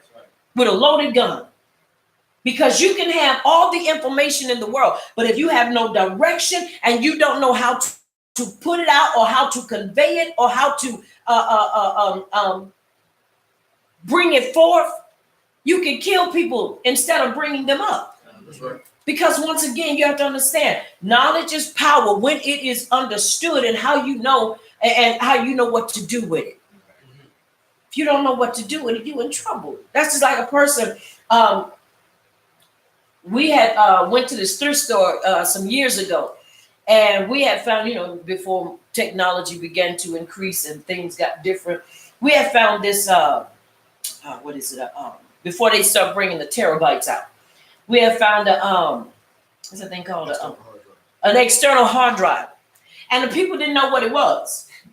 They had no clue, but we knew what it was. And so, as we looked at it, and they were saying, we don't know what it is, and if you know what it is, you can have it for $5. And at that time, let me tell you something: external hard drives were very hard to come by, and they were expensive. So yes, we capitalized on their ignorance.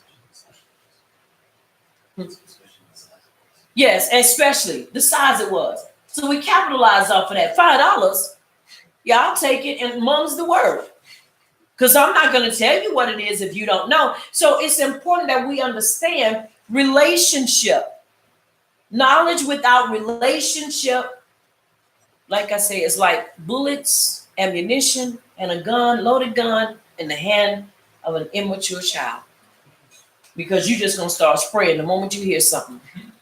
And you don't even know who or what you're shooting at. And so it's important that we understand, once again, that we don't do these things. Are you hearing me? Yes. Yes. Now, possessor of my own. Following the Targum renders the steward of my house. This was the steward of his house, because anytime you understand if an ace, then that means who or whatever is the steward, that's the one that would inherit everything. Right. Now you a person that you didn't work. You want some offspring. You want a son to carry your name. And the reason why I say a son to carry your name is because only a male can carry the name. Now, a woman can keep the name of her ish, or her let me say her abba. I'm sorry, her abba. She can do that. But the problem comes in is that whenever you get married, you take on the name of the person you marry. Are you following me? Yes. So it's important that we understand that. But the name is always passed down. I said the name is passed down through the son. Are y'all following me? Yes. Now, somebody say, well, what if there is no son and it's a daughter? Then yes, the name will be passed down from the imam. It will be passed down. But that's when it's in a situation where there is no man. Are y'all following me? Yes. You have a lot of women in this day and this time that keep their abba's names. But you have to understand, if you ever get married, you will not take on, you will end up, you will either change your name or you keep your name. Everybody does not get rid of their maiden names. Are you following me? Yes. Everybody does not. Now, I'm going to say this. I still have my maiden name, but I don't use my maiden name. Are y'all following me? Yes. All right. Very important. All right. We're in Bereshit chapter 15. We're in Bereshit chapter 15. And we are looking at verses 1 through 8. Once again, that is Bereshit chapter 15. And we're going through verses 1 through 8. We're in looking at verse 2, just doing a breakdown of that verse. Eleazar. Is that my name? Eleazar. Okay, thank you. Abram complained that he had nobody to take full interest in his affairs, since the attention given by a servant cannot be compared with that of a son who acts out of a house. Now you have to understand the importance of that which was just said. Nobody is going to take better care of what is yours. And I'm going to come in, I don't want to say fix that, but I want to show you that in order for that to be so, they have to have the same heart. But Abram understood, nobody's going to take care of it like I am unless they come from me.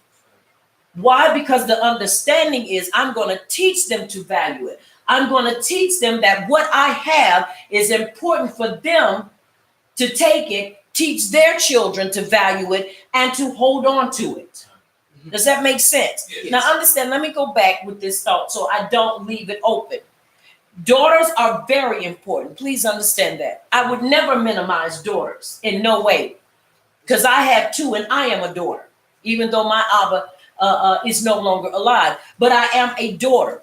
So understand, if a daughter chooses to keep the name of her Abba, but yet when she gets married, she still takes on the name of her Ish. That is not saying that she is playing a dual role. It says that she wants to maintain the name of her Abba. Are y'all following me? Yes. It's important to understand that. No way am I minimizing that, because you have men that only have daughters. That's all they have. And so the name does not have to die per se. Right. It lives on.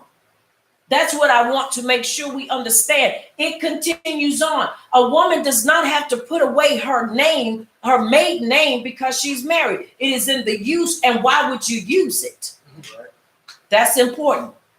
Because as long as she's alive and she's an heir, she still carries his name, Right. even if she's married. Are y'all following me? Yes. Very important for that, because I wanted to bring that out so people won't be saying, well, you know, if it's only a daughter and she remarries, she loses. No, she does not. You don't lose your name. How you lose something you were born with? You don't lose it. You do one or two things. You either conceal it or you leave it visible. That's right. One thing about it though, I don't use mine, but I do still have my maiden name. Are y'all following me? Yes. Very important for us to understand that.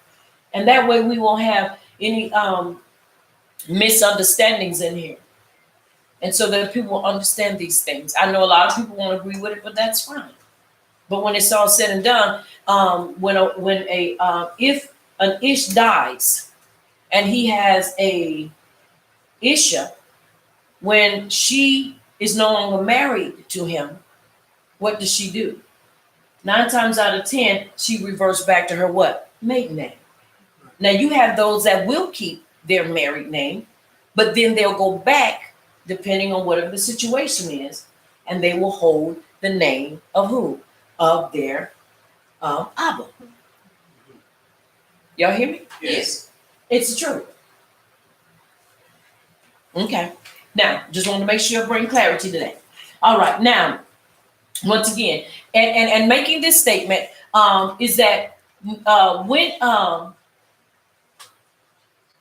when we understand what is taking place here, Abram is saying he is the steward of my house, and understand he's not knocking him being the steward, but you have to understand Abram has a relationship with this man. What he is capable of and what he is incapable of. He knows that he is willing to do or be a steward of what is his. But watch this. There is more to Abram's life than just his wealth. It is also the knowledge of Abba Yahuwah that has to be passed down. It is also the knowledge and the experience with Abba Yahuwah that must be passed down. Right. And when you have someone that is born from you and that understands this because you've raised them to value this, then when you close your eyes, you can close your eyes in shalom because you know it's in the right hands. So you don't just put it with anybody. Are you following me? Yes. Very important that we understand this. Now, the reason why I'm saying this once again is so that we can understand why Abram was really wanted to make sure that he had an heir before he died. Because he didn't want to lose what he had. Now, you have to understand, I say a son, but all the times it doesn't always work that way. Even daughters, all the time, even no matter how much you convey truth and no matter how you try to expose people to truth, if it's not in their heart, you can't make a person want what they don't want. Right. And unless Abba Yahuwah is drawing them, they cannot come. Are you following me? Yes. We look at Yaakov and Esau. Esau did not want it. Nope. And he was a son as well. And actually he was the oldest, but he did not want it. Right. And there was nothing that was done or said that made him change his heart and mind concerning that. Are y'all following me? Yes. So you have to understand, it is not just about conveying it, but it's about one that's receptive and willing to accept it and hold on to it. Right. That's how you know. And that's when you can be assured, oh yeah, they're going to run with it. They're going to hold to it. They're going to what? Guard it. Right. Because they value it just like I do. So you have to understand, Abram was saying, look, I know if he's mine, I know he's going to do it because I'm going to put it in him day in and day out. Are you hearing me? Yes. Yam him and yam out. I'm going to put it in him.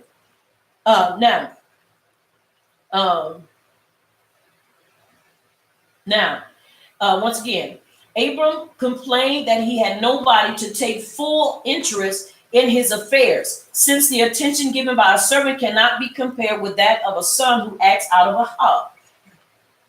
And that's where you know when it's truly a son acting out of a heart and when it is a son but has a servant heart. Right. And I'm not talking about ready to serve. I'm talking about a servant in their lifestyle. Are y'all following me? Yes. Very important for us to understand. Come on, give Abba Yahuwah praise.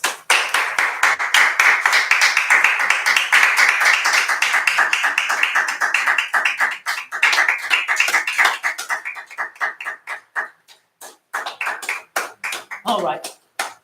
To me, thou hast given no seed. Of what value then is aught else? Mine heir, even if the promise of children is fulfilled, my son will be so young when I die, if his birth occurs in my extreme old age, that my servant will really be his master. So you have to understand the conversation really when we see this opens up a little more. Because he's saying, look, I want to make sure that I'm not too old to where I'm incapacitated in my mind. In other words, I'm not feeble. I'm not too old where I can't enjoy him and he can enjoy me. And this is one of the things that many people, when you get to talk about childbearing and people are older, many people try to discourage them because they say, man, if I had a child at XYZ, by the time I get XYZ, I'm going to be so old. Well, I look at it like this. If that's where you've already put yourself, then you're already there even before you get to that age. Right. Because you've already basically put out there, well, by the time I get to this age, I'm going to be that way. So your progression, you're going to, as you progress, you're going to slowly but surely digress. No, when you get more mature, you ought to be looking like, okay, the more I mature, the better I'm going to become. The better life will be for me. My health is not going to deteriorate because of my age. Right. Are you hearing me? Yes. Some of us are working to get our bodies back because we really, when we were out there in the Christianity and just out there in the world, we ate horribly. And I can say that I was not a eater of great things. I didn't obey the kosher law because I didn't know it to obey it. So now we're going through a process. I'm going through a process to get my body alkaline, get my body in line. So, are you hearing me? My children, Yahuwah willing, will be able to have me in their life for a very, very, very long time. Yes. Are you hearing me? Yes. So this is important for us to understand what he is conveying to Abba Yahuwah. Because he didn't want to be old and not be able to do anything. Right. But once again, it is what you allow to be your thought. You know what? Oh, by the time I get 70, I ain't gonna have to be able to do nothing. I'm gonna still be playing basketball. I'm gonna be still walking. I'm gonna still be doing whatever I want to do. Are you following me? Yes. Why? Because I refuse to set myself up to, by the time I get that age, well, I can't do nothing. Are you hearing me? Yes. To where you just only thing you can do is sit down all day. No, I want to be active. I know a lot of people that are older and that are very active, still working, have their own businesses. You know what's that? The Marines say retreat. What they say? The Marines. Yeah, the Marine. What was the Marine? What was the Marines in the movies? Well, what do the Air Force say? Retreat what? No, retreat. Hell no. Hell no. All of them say that. No, you don't. You don't retreat. Are you following me? Period. You don't retreat. Same thing. I don't retreat. I won't retreat. Are you following me? Yes. Exactly. So no, I'm not doing that. I'm not retreating. I'm not going to put myself in that position. The word of Yahuwah. Now, mine heir. The word of Yahuwah, verse 4. came unto him while he was speaking. While he was still speaking to Yahuwah, Yahuwah began to speak to him. This man shall not be thine heir. Since he feared that this man might inherit his estate, even if he had a son in extreme old age, Yahuwah assured him. He assured him, it doesn't matter. You don't have to worry. Everything that I'm saying to you is going to be passed to your son. You have to understand, Yahuwah will assure us.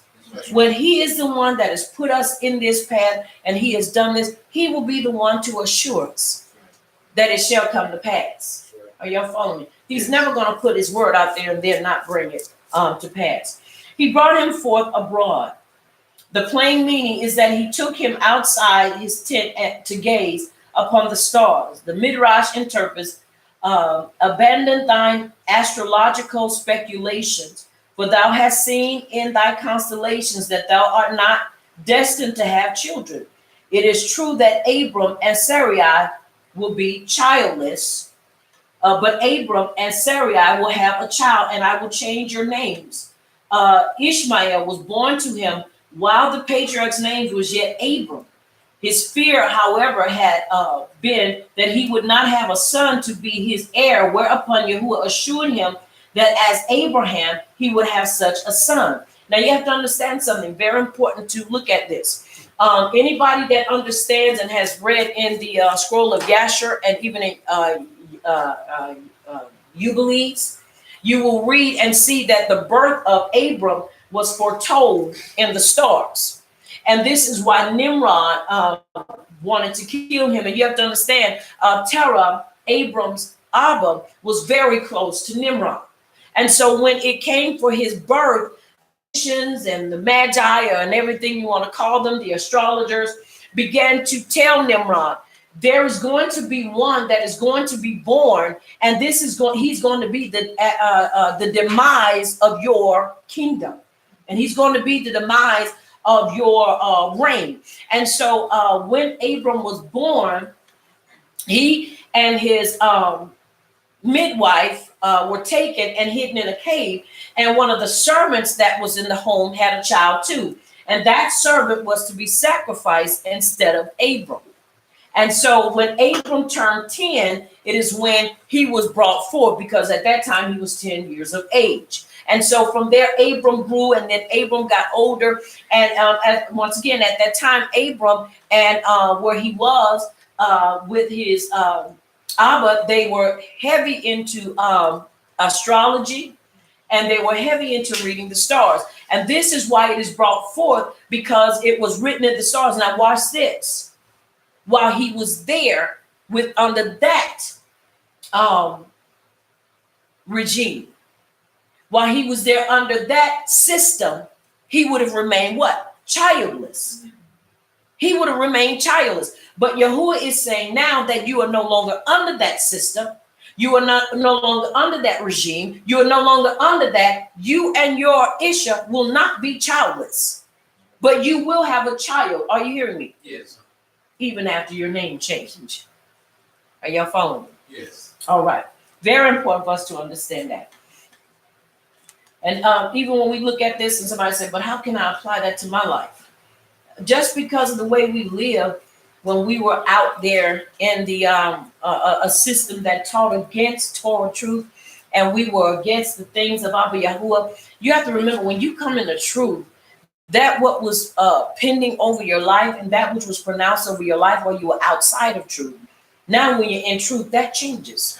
The only reason why the judgment or that doesn't change is that you have not yourself come out from under that penalty of judgment. When you repent and turn from your wicked ways, the sentence and the judgment that once was over your life is no longer there. Are you hearing me? Yes. It's just like when you go pay the fee. Once you pay the fee, you no longer owe the what? The debt. Right.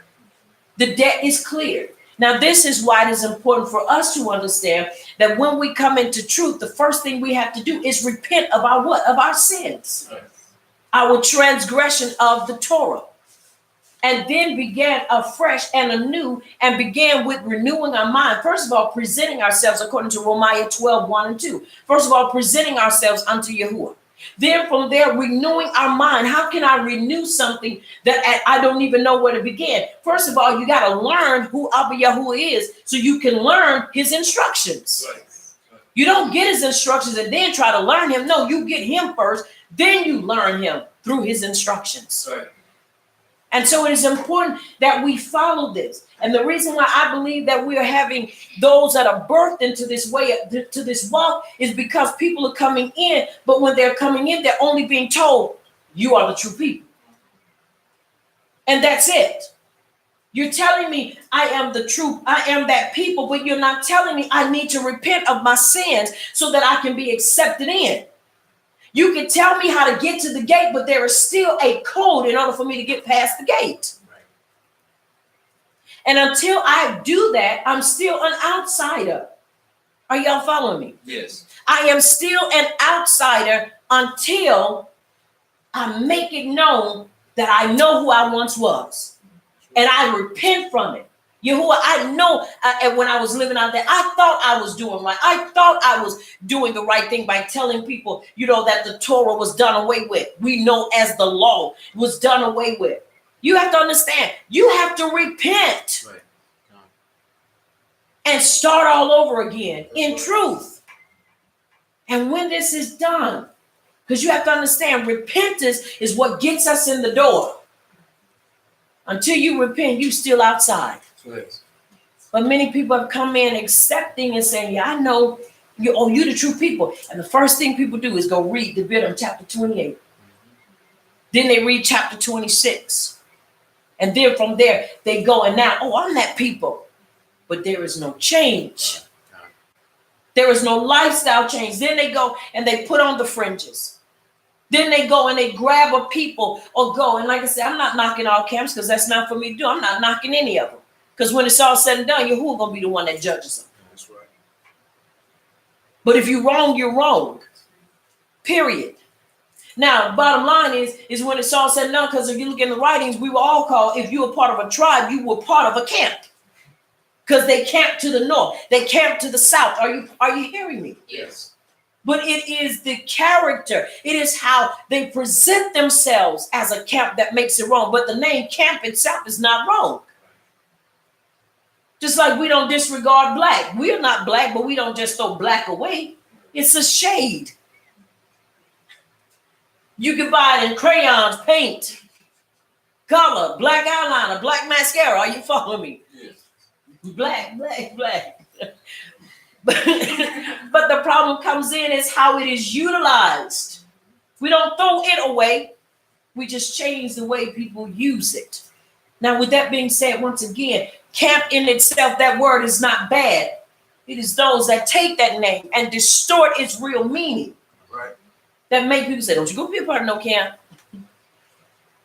But you have to understand, once again, the importance of coming into truth.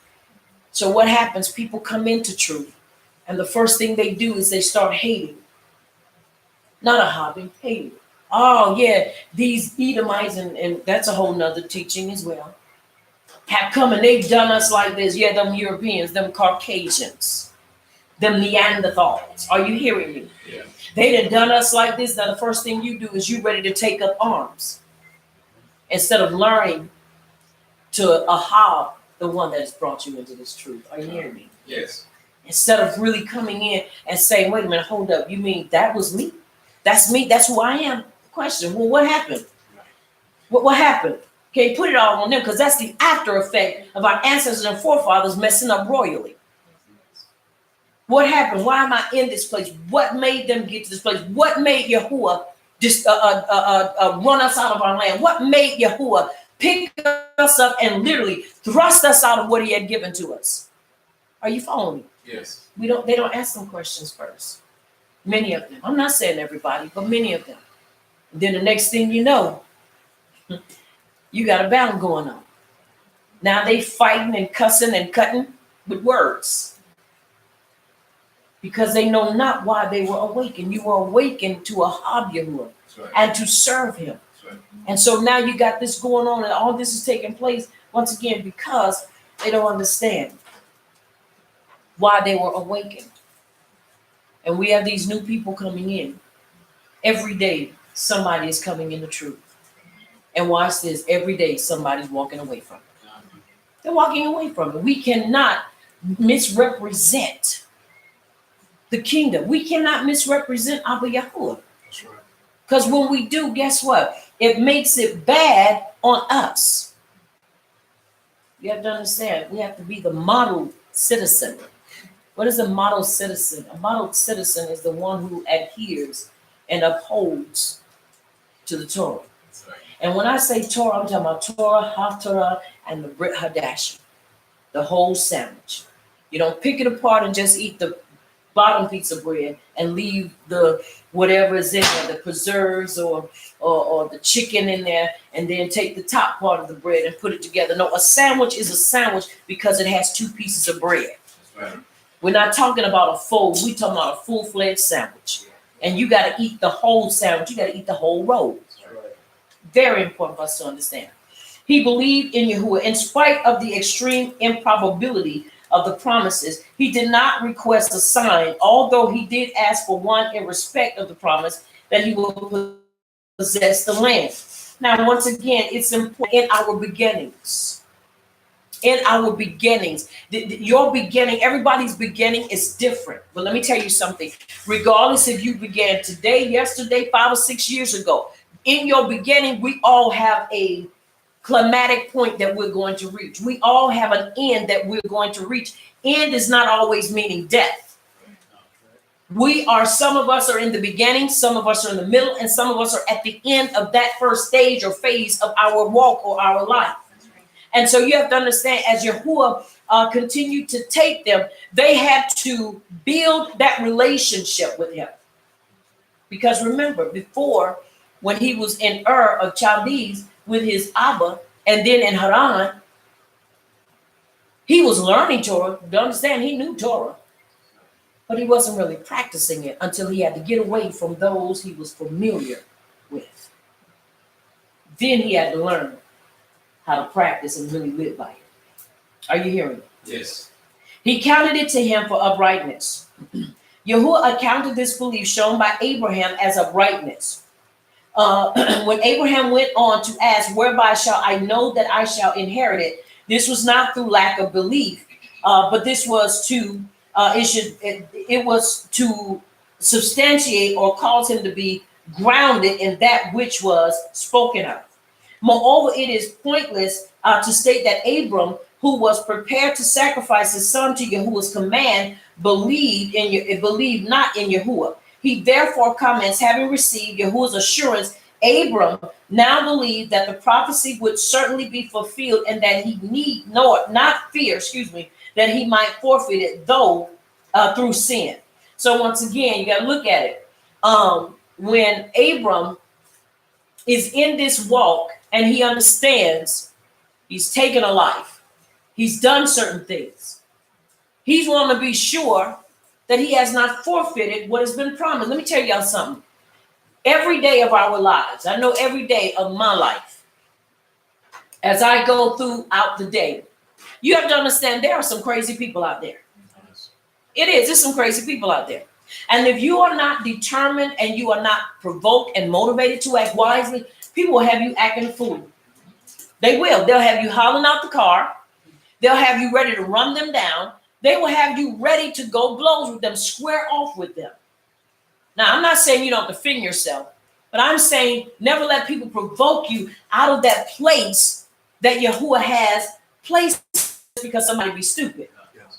But there are things out there and people out there that are constantly provoking and trying to make you leave from out of the protection of Abba Yahuwah. So you got to understand, as he was out there, these were things that was happening to him. Are you following me? Yes. And every day we ought to, throughout the yom, before we go to sleep and when we rise, Abba Yahuwah, I want to make sure that I've not done anything to cause me to forfeit what you promised me.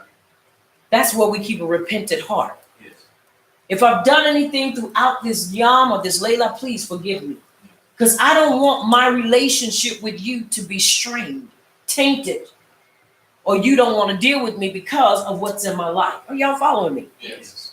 This is important that we always keep that mindset. Why? Because if you don't, you'll go throughout the day. And if you know anything about wearing a white shirt and a hot white and even black shows up dirt fast too. You put on black and get it dirty. You'll be able to see it a mile away. But the thing of it is throughout the Yom and throughout the Yamim, you want to make sure that you've done nothing at all to offend and to go against the will of Abba Yahuwah. Somebody would say, but I live this straight life. I ain't done nothing wrong. Let me tell you something. Even in the things that you may think that you didn't do anything wrong, it's still better to cover yourself than to be out there saying, I've done nothing wrong. We are given to pray 3 times a day. And sometime throughout the Yamim, throughout the day, sometime throughout the week, things get hectic. And there are times when you look up and the time of prayer has passed you. Does that mean you don't go back and pray? Absolutely not. You do pray. But we have set times we're supposed to be in prayer. Are you following me? It's like missing a meeting. You miss that meeting so many times, you're going to get rolled up or you're going to get fired. Right. So we have to make sure that throughout our Yom and our Yamim, that we are doing what he has told us to do. And the best way to make sure you cover yourself is to make sure, Abba Yahuwah, if I've done anything throughout this day that was not pleasing to you, if I said anything, if I even reacted in a way that did not bring you esteem, please forgive me. And look, and it's not because you are so afraid that you're going to just step out and do wrong. It is because you value your relationship with him. That's right. And you don't, look, let me tell you something. You can do something against your neighbor that will cause Abba Yahuwah to be upset with you.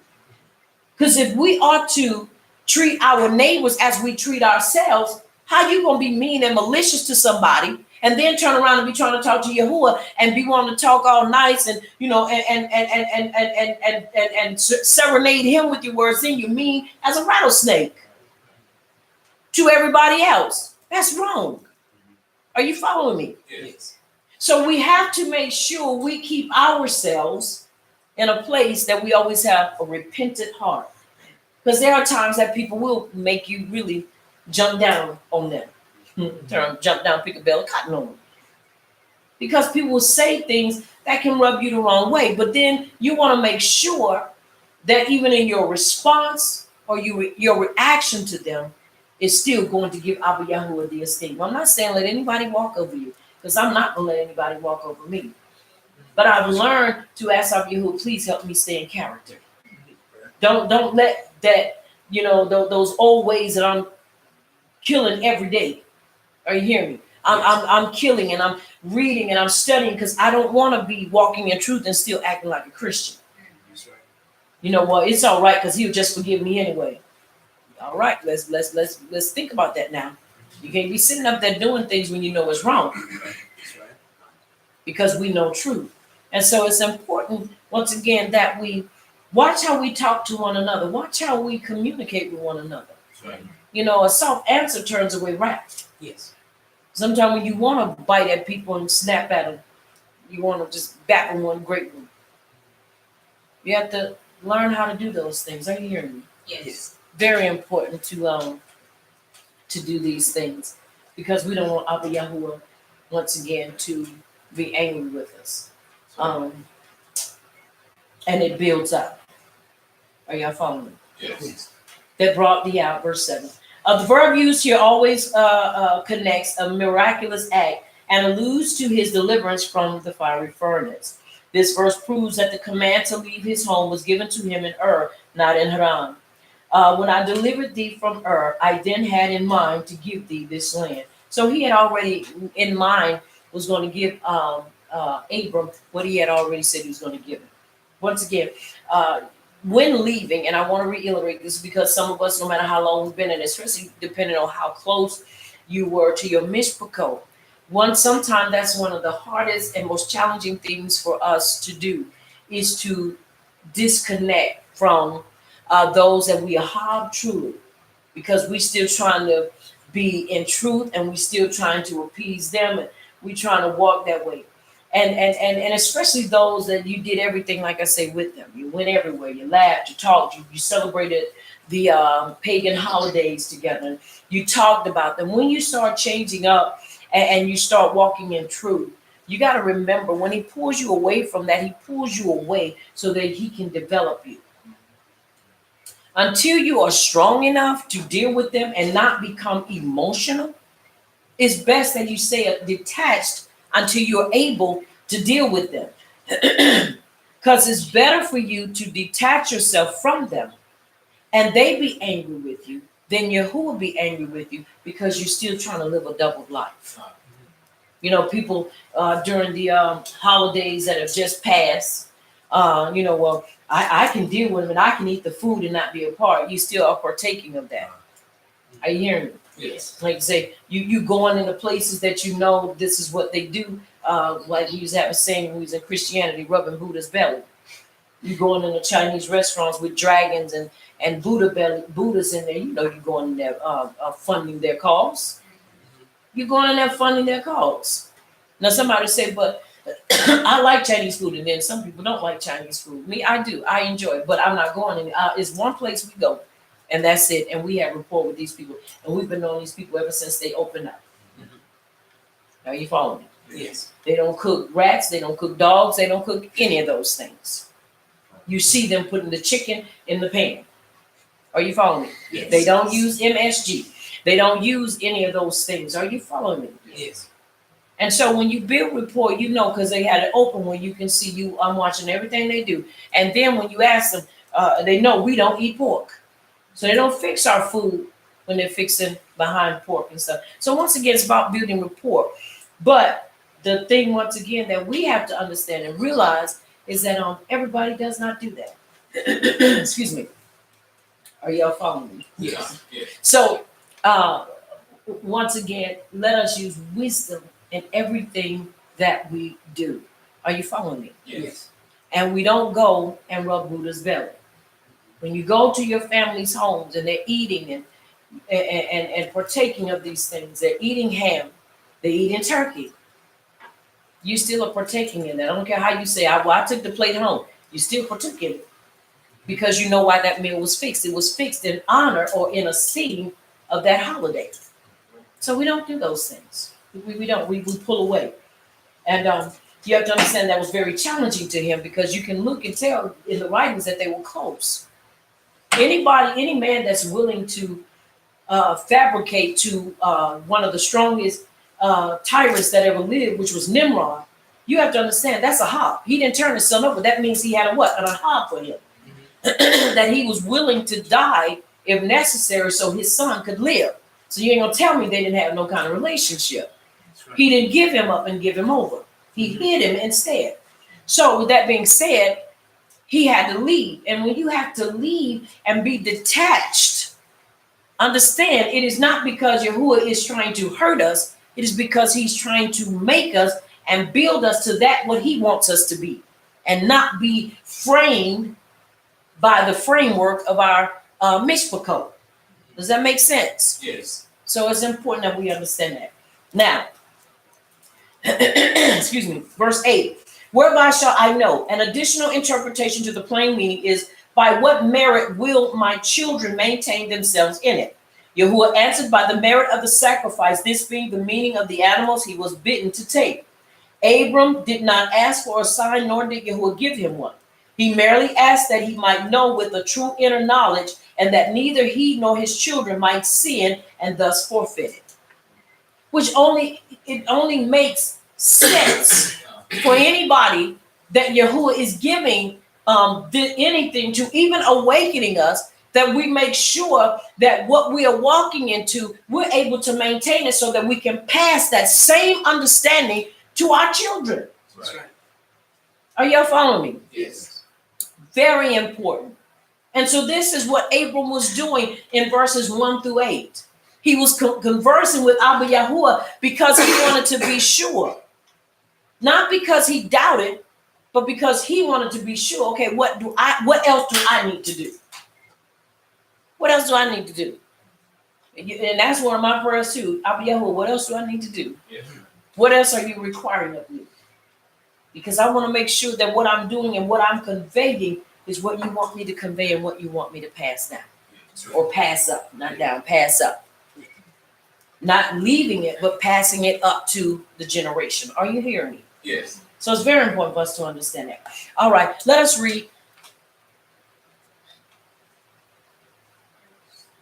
We're doing 8 verses.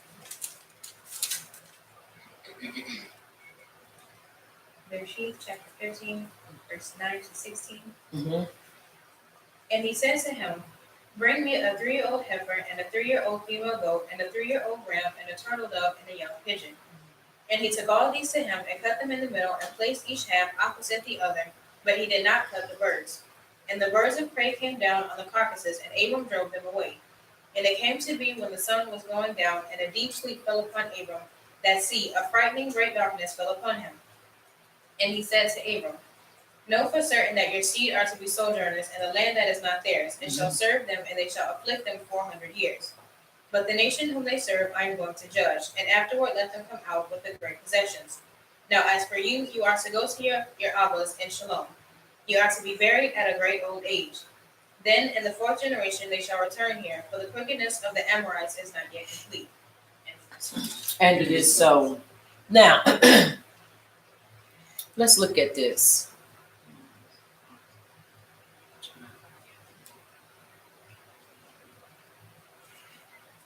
A 3-year-old.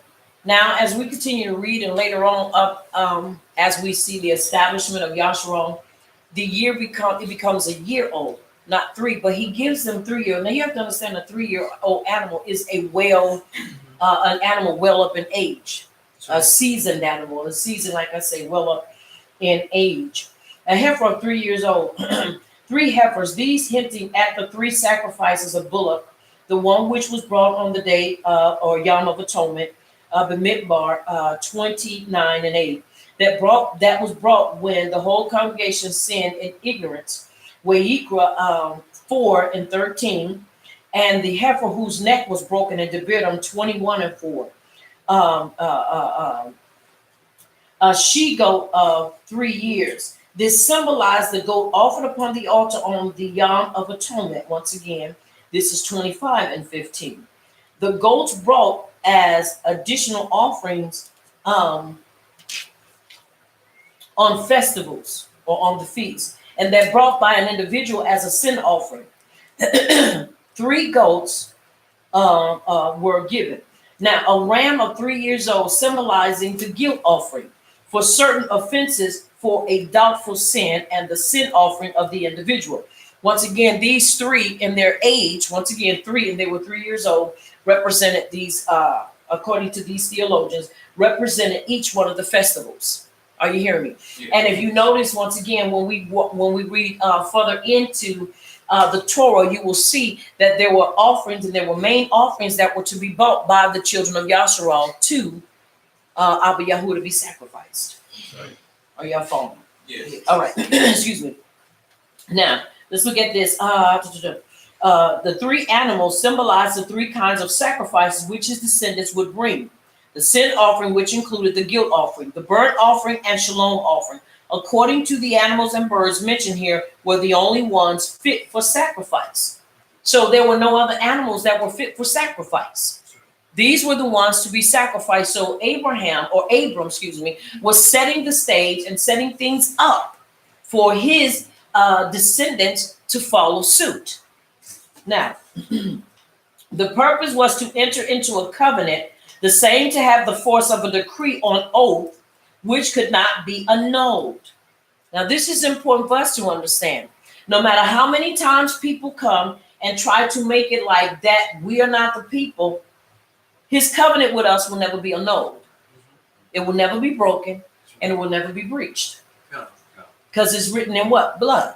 Not only in the blood of animals, but in the blood of Yahushua HaMashiach. That's right. Are you following me? Yes. A dread, even a great darkness fell upon him. The symbolic of the darkness and sufferings of the exile. Excuse me. Dread intimates the suffering imposed by Babylon. Darkness by Media, which darkened the eyes of Yasharal with fasting and affliction. Alludes to Greece, fell upon him to Edom.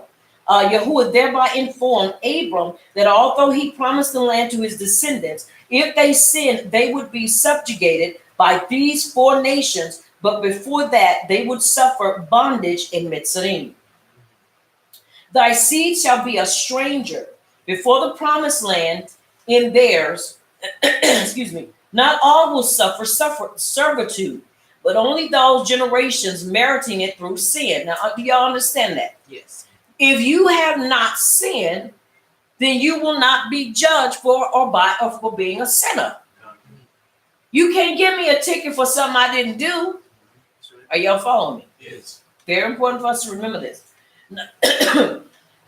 Excuse me. Not all will suffer servitude, but only those generations meriting it through sin. And in fact, the servitude did not begin until the death of all Yaakov's sons. Why? Because once the model and those that set the example are gone, watch this. If it is not received by those that are under, they're going to forget and continue to do what? They're going to go in the opposite direction. That's right. We saw it even with Noah's sons. After Noah had died, they did what? They stopped following in the truth. They stopped adhering. They stopped doing what they were forbidden to do. And they just started following in, doing what they wanted to do. Are y'all following me? Yes. We don't want to do that. We've already, in other words, we've already walked in that path. So now it is important for us to straighten up and fly right and do what we're supposed to do so that we don't have to worry about suffering the consequences of sin. Are you following me? Yes. If you don't break the law, you don't have to worry about being punished. But if you break the law, and I'm not talking about the Torah, I'm just using this in general, but it still is an analogy. If you break if you do the crime, you're going to do the time. It's just no way to go around it. But if you know you've not committed a crime, then you don't have to worry about doing any what? Time. So it's important for us to understand that. Excuse me. Are you hearing me? Yes.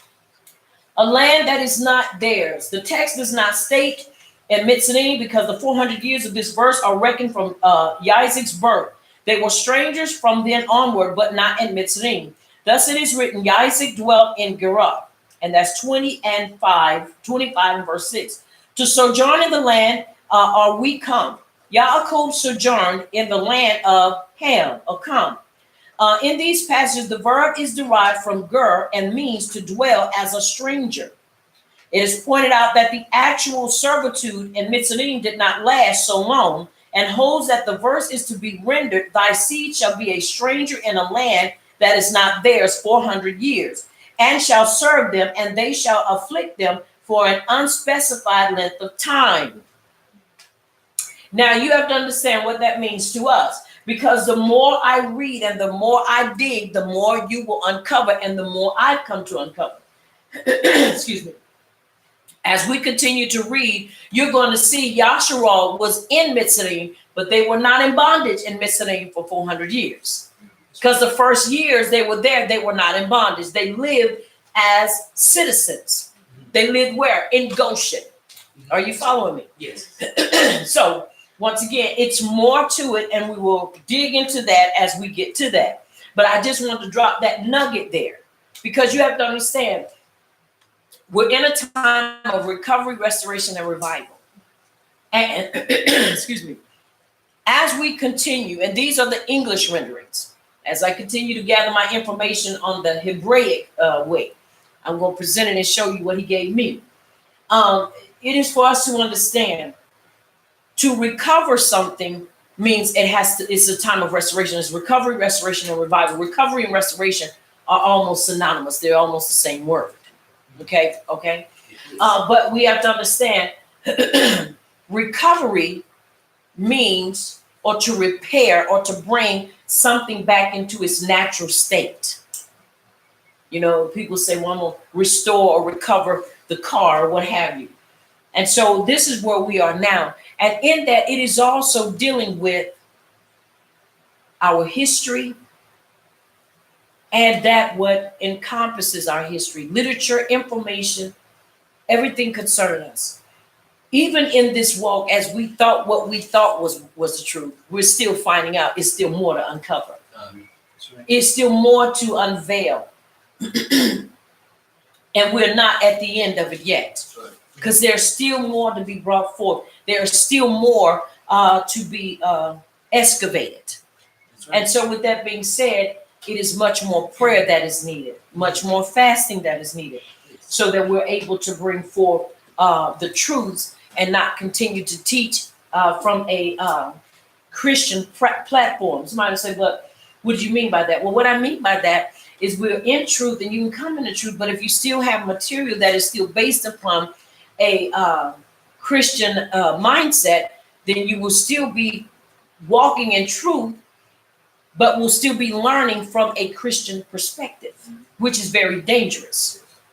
Very dangerous. And so with that being said, he is bringing us truth. Once again, he didn't awaken us to continually fall into the same mindset and the same thing that he brought us out of, just for us to be in it in truth.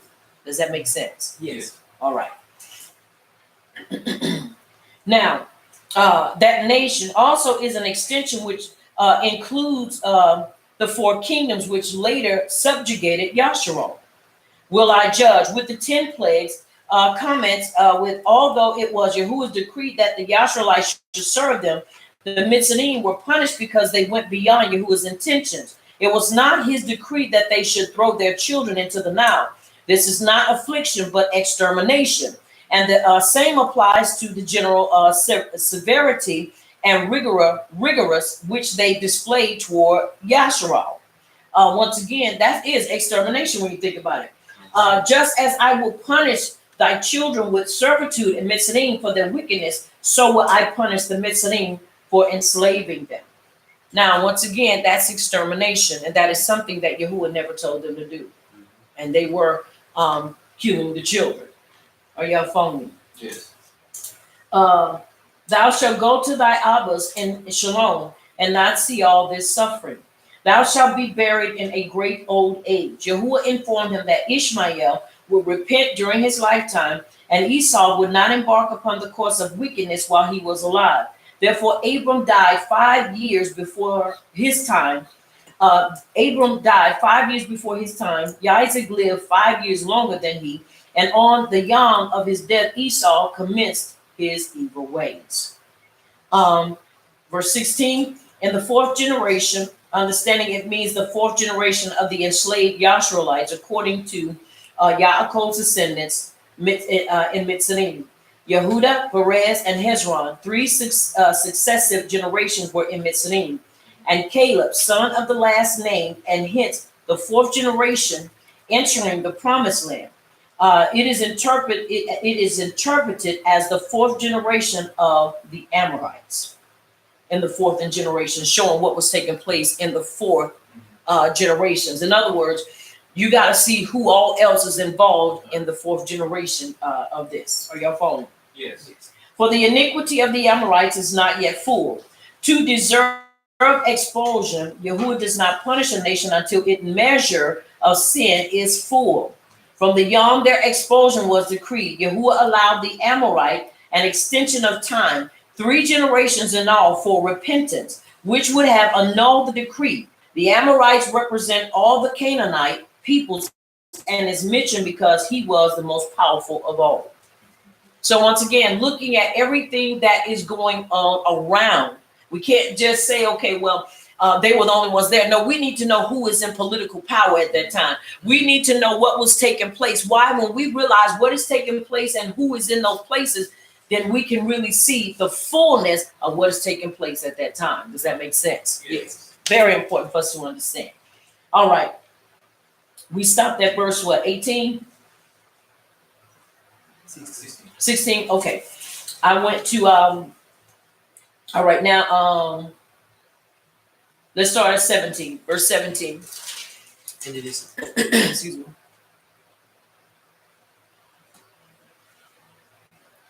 Starting at verse 17.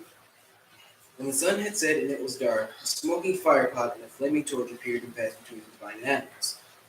On that day, Yahuwah made a covenant with Abram, saying, I give this land to your offspring from the brook of Mitzrayim to the Euphrates River, the land of the Kenites, Kenizzites, Cadmonites, Hittites, Perizzites, Rephaim, Amorites, Canaanites, Girgashites, and Jebusites. Chapter 16, starting at verse 1. Abram's Isha Sarai had not borne any children for him, but she owned a Mitzrayim slave named Hagar. Sarai said to Abram, "Since you has prevented me from bearing children, go to my slave. Perhaps through her I can build a family." And it is so. And it is so. All right. Let's go back and let's look at this.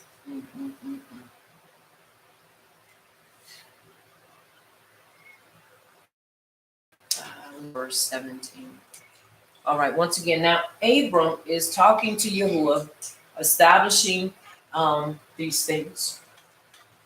A smoking furnace and a flaming torch. There was an appearance of these things. The smoke was the cloud which appeared at the revelation of the Torah, and the torch was the fire. And you can look at these also in Shema 29 and 18, Devarim 5 and 19. That passed between these pieces. This was the taking of an oath. It was the ratification of the covenant to which the next verse refers. Unto thy seed have I given this land. Yahuwah promised his word as though it were already fulfilled. The promise was made several times to Abram, and each was necessary. When he entered the country, Yahuwah told him, "Unto thy seed will I give this land," which only denoted as far as he had gone. Shechem, when his merits in the land had increased, he said, "All the land which thou seest, to thee will I give it, and thy seed forever."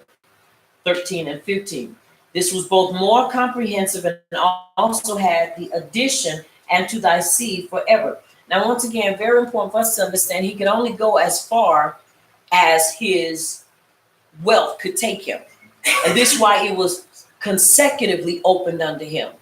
Openly. Now you have to understand what would that mean to us if we say consecutively, and he didn't have enough wealth. In other words, he still had to go on belief, and he couldn't just stop. But every time he continued to move, Yahuwah, as you know, now understand why he kept adding to him. Because the more he added to him, and the more he gave to him, the more it pushed him further. That's right. The more it made him go further. Are you following me? Yes. In other words, let me use it as a moral. The deeper a person can go is determined on the information that person has.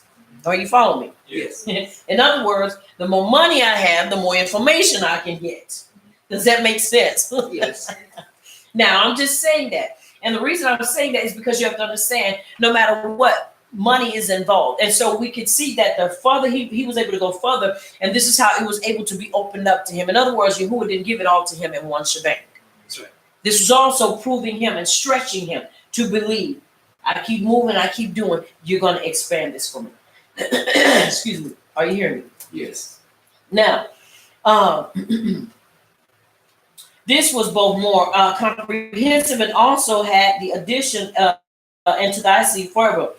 Occasion, he defined the boundaries and the nations which would be disposed, and further made a covenant that he would not lose it through sin.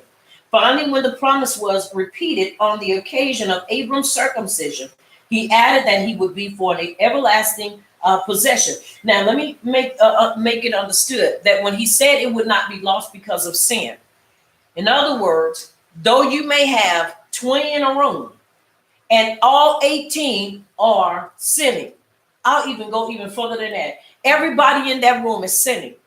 But watch this. But they have offspring. They have offspring. And those offspring are willing to listen.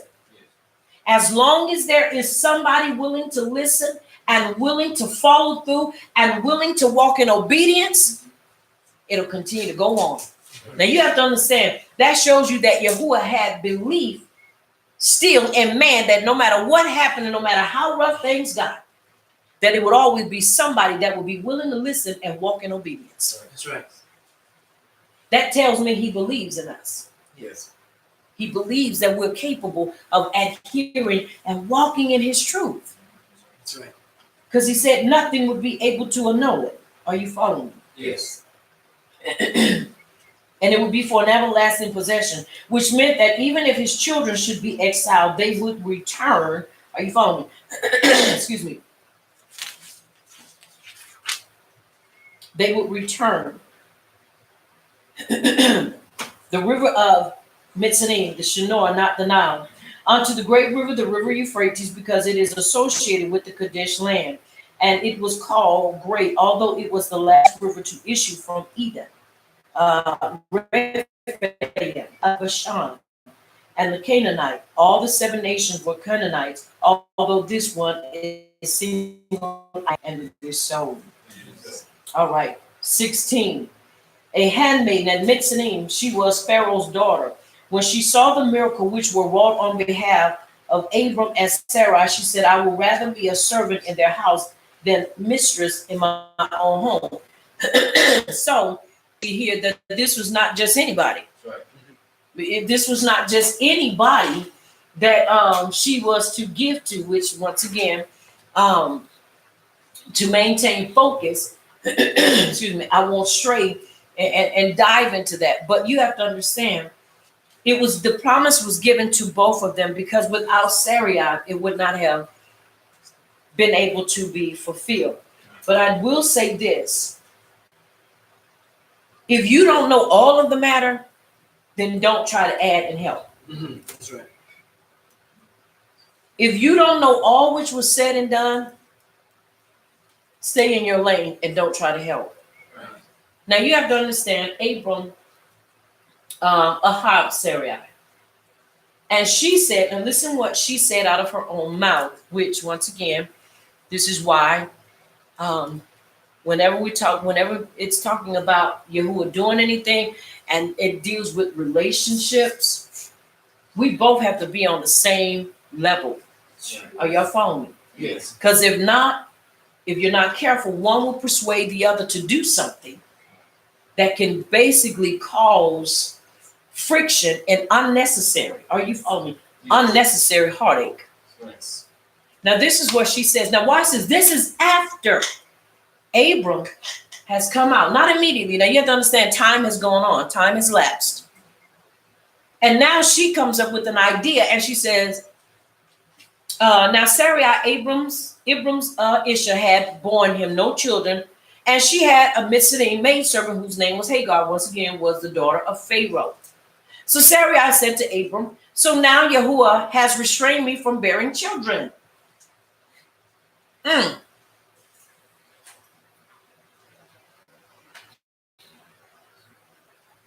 Now, the important part of this is understanding.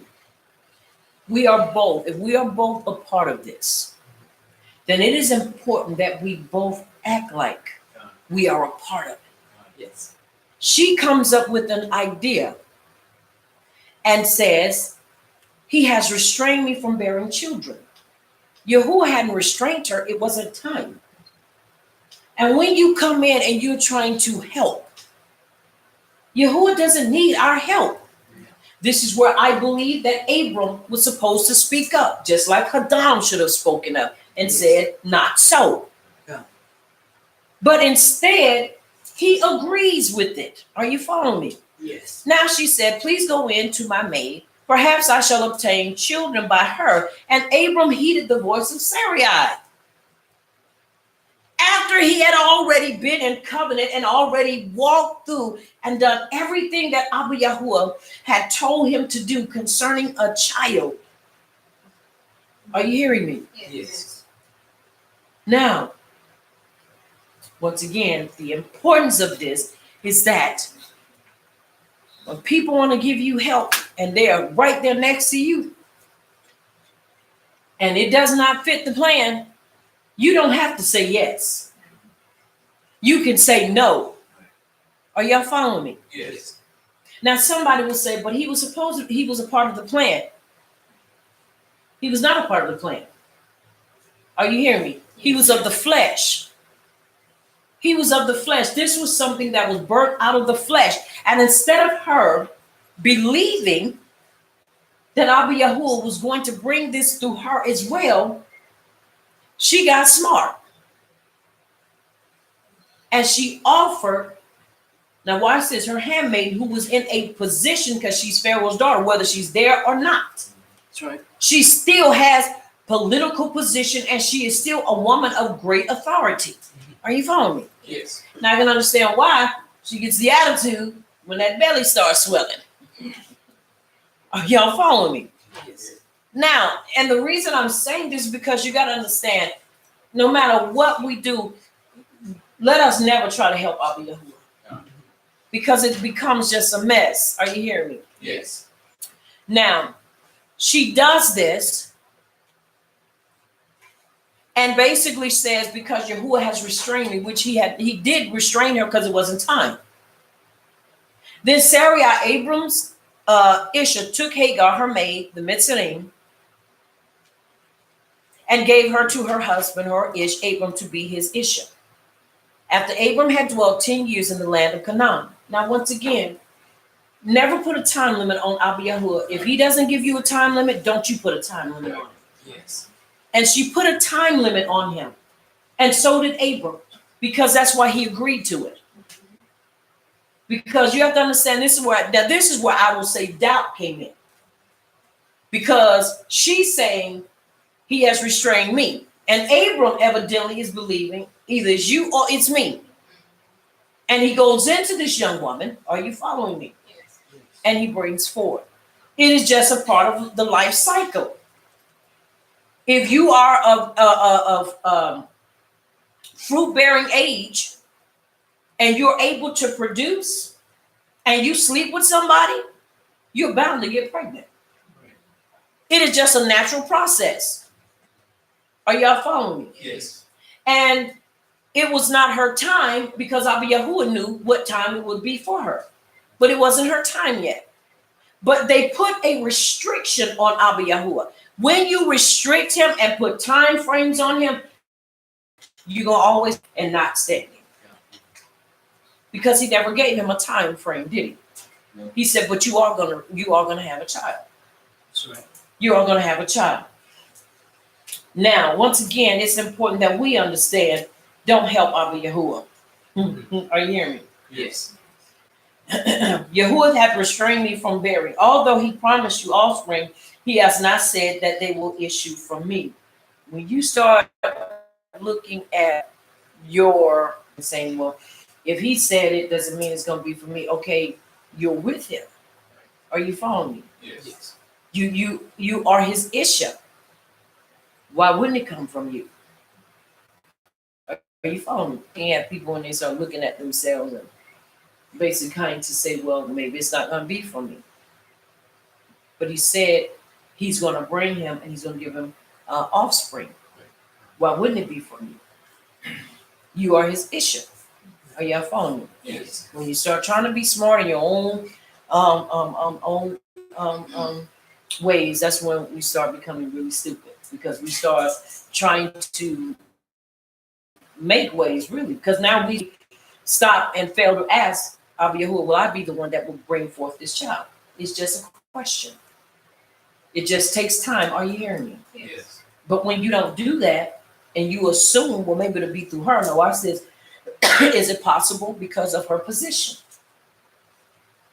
Are you following me? Yes. Now here it is, Abram, Abba of great nations. You start thinking, well, you already somebody of importance because your name is being spread. You know, you met with Melchizedek, you gave tithes, and now you got all this wealth. Your name is well known. My name ain't known yet, or known. Y'all follow me? You're following my line of conversation. Yes. And so when you look at this, you start thinking, okay, you know, well, maybe I may not be the one, but since she has come, and who's to say this was not divine providence, you know, for her to be with us, that you would bring forth a child through her. And so she gives it to her. I shall build up. This teaches that he who is childless is not built up, but broken down.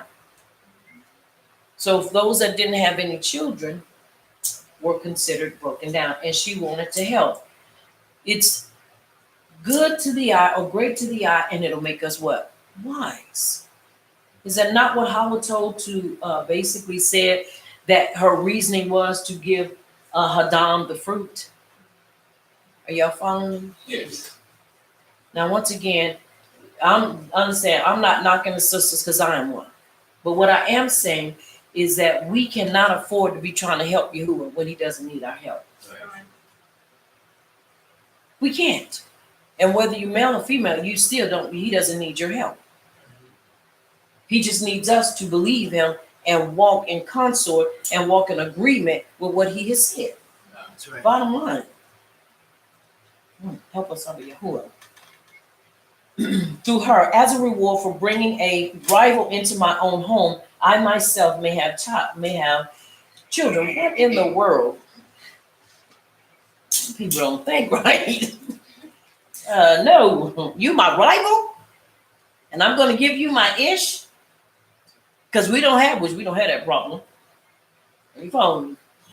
Now, I'm not saying it to be funny or facetious. I'm just saying we didn't have all the children we had right off. It took us years. We have some major gaps in between our children. We got what, 9, 8, 14 and up. 13, yeah, 13, 14 and up. We got some major gaps in there. A 32-year-old, a 30-year-old, and a 9-year-old. Then 20-something-year-old. So I got some major gaps in there. Are you hearing me? Then a 10 and then 15. So we got major gaps in there. So what I am saying is you have to understand something. And now, I was told that I would have 7 boys and no girls. But I wanted to have me some fratres. I wanted to have some of me in the house too. Somebody in my image. And I can say this. He heard me. I believe he heard my desire to have 2 daughters. At the time earlier, I wanted more. Are you hearing me? Yes. I wanted more. I wanted to have 2 more girls. I ended up getting 2 more boys. 2 more boys and no girls. But I had 2. But I'm saying this for this reason. In those times when you are praying and you are asking Abba Yahuwah for things, just because it doesn't come right then and there, or he makes you a promise and it doesn't come right then and there, doesn't mean that it's not going to come, especially when he's already cut covenant with you concerning this promise. This is where we have to show discipline and we have to walk in belief, unwavering. Unwavering. Are y'all following? Yes. And not try to help Abba Yahuwah with it. Now, excuse me, she did this and she ended up paying for it. Are you following me? Yes. Abram hearkened to the voice of Sarai. He listened to her to the ruach within her. But he hearkened. Because she desired to have children. He desired also. He did not take this step without Sarai's permission. He did not take this step without Sarai's permission. Because remember, it is she the one that basically brought it to him.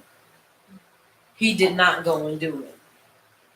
Are y'all following me? Yes. For a lot of those out there that have done this and did it behind their issues back, have done it and said, well, I don't need her permission because this is what I'm going to do, and so forth and so on. You have to understand, marriage is not just an arrangement or an agreement. It is a covenant. And if that covenant is not fulfilled, then there's a problem.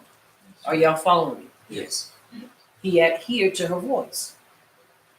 Now, I'm sorry, I just wouldn't do that. We're just going to pray and we're going to oil down and we're going to pray and we're going to anoint and we're going to speak life. Are you hearing me? Because if you can put life in another womb, you can surely put life in my womb. Are y'all following me? And I'm just being real. Yes. Yes. I am just really being real. I believe you. If you can baruch that womb, you can baruch mine. Are you following me? Yes. Very important. All right.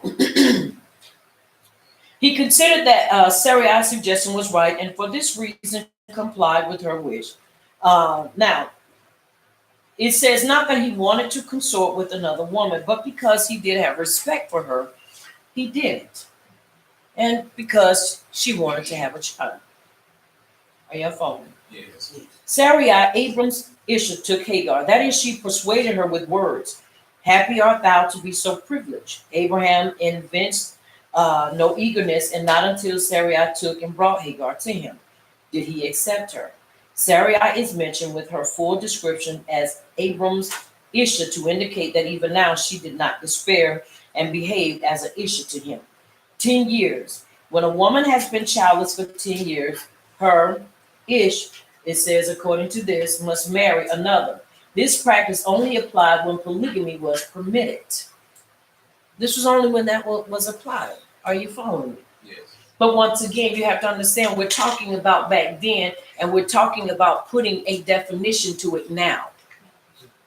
Are y'all hearing me? Yes. That's the only reason why, because you're taking that incident in that time and you're trying to legalize it and still make it right. When Yahuwah never told them to do this, that was something they stepped out and did, and it cost them. It costs us now, because this is why we're fighting with our cousins, because of that very situation. Now you have to understand, just because Yahuwah didn't intervene and say don't do it, don't mean that he accepted it either. That's right. Doesn't matter how in agreement we are. That ain't no agreement. Because if he said he's gonna make you, then guess what? I'm the one that's been with you through the oodles and noodles times, and now we come and you got some, and now we gotta put somebody else in the status. I don't think so. Are y'all following me? Yes. Very important for us to understand. I'm just saying this because I want us to really look at this in the beginnings. Once again, our beginnings, that we have to be careful that we're not trying to mix and make happen what Yahuwah has already said was going to happen. Are you hearing me? Yes. Very important, because you can cause a major mess. We're seeing it, and we're going to continue to see this that is taking place now in the land of Canaan. This teaches that he did not take into account his married years before he came to Canaan, because Yahuwah promise of a child was only made to him in Canaan. He waited for this time in hope that the merit of the Kadesh land would remove his childlessness. She was to be his wife or his Isha, not a concubine. So that means she took on a status that was equal to Sarai. Ain't but one person, ain't but one queen bee in this hive, and that's me. That's right. Are you hearing me? Yes. Nobody is to be able to have that kind of status. Are y'all following me? I know a lot of people may not agree with it and may not like it, but it is the truth. And many will say, well, your Ish got to be the one to say that. No, I'm the one that's going to say that. Are y'all following me? Yes. Because we are in full agreement.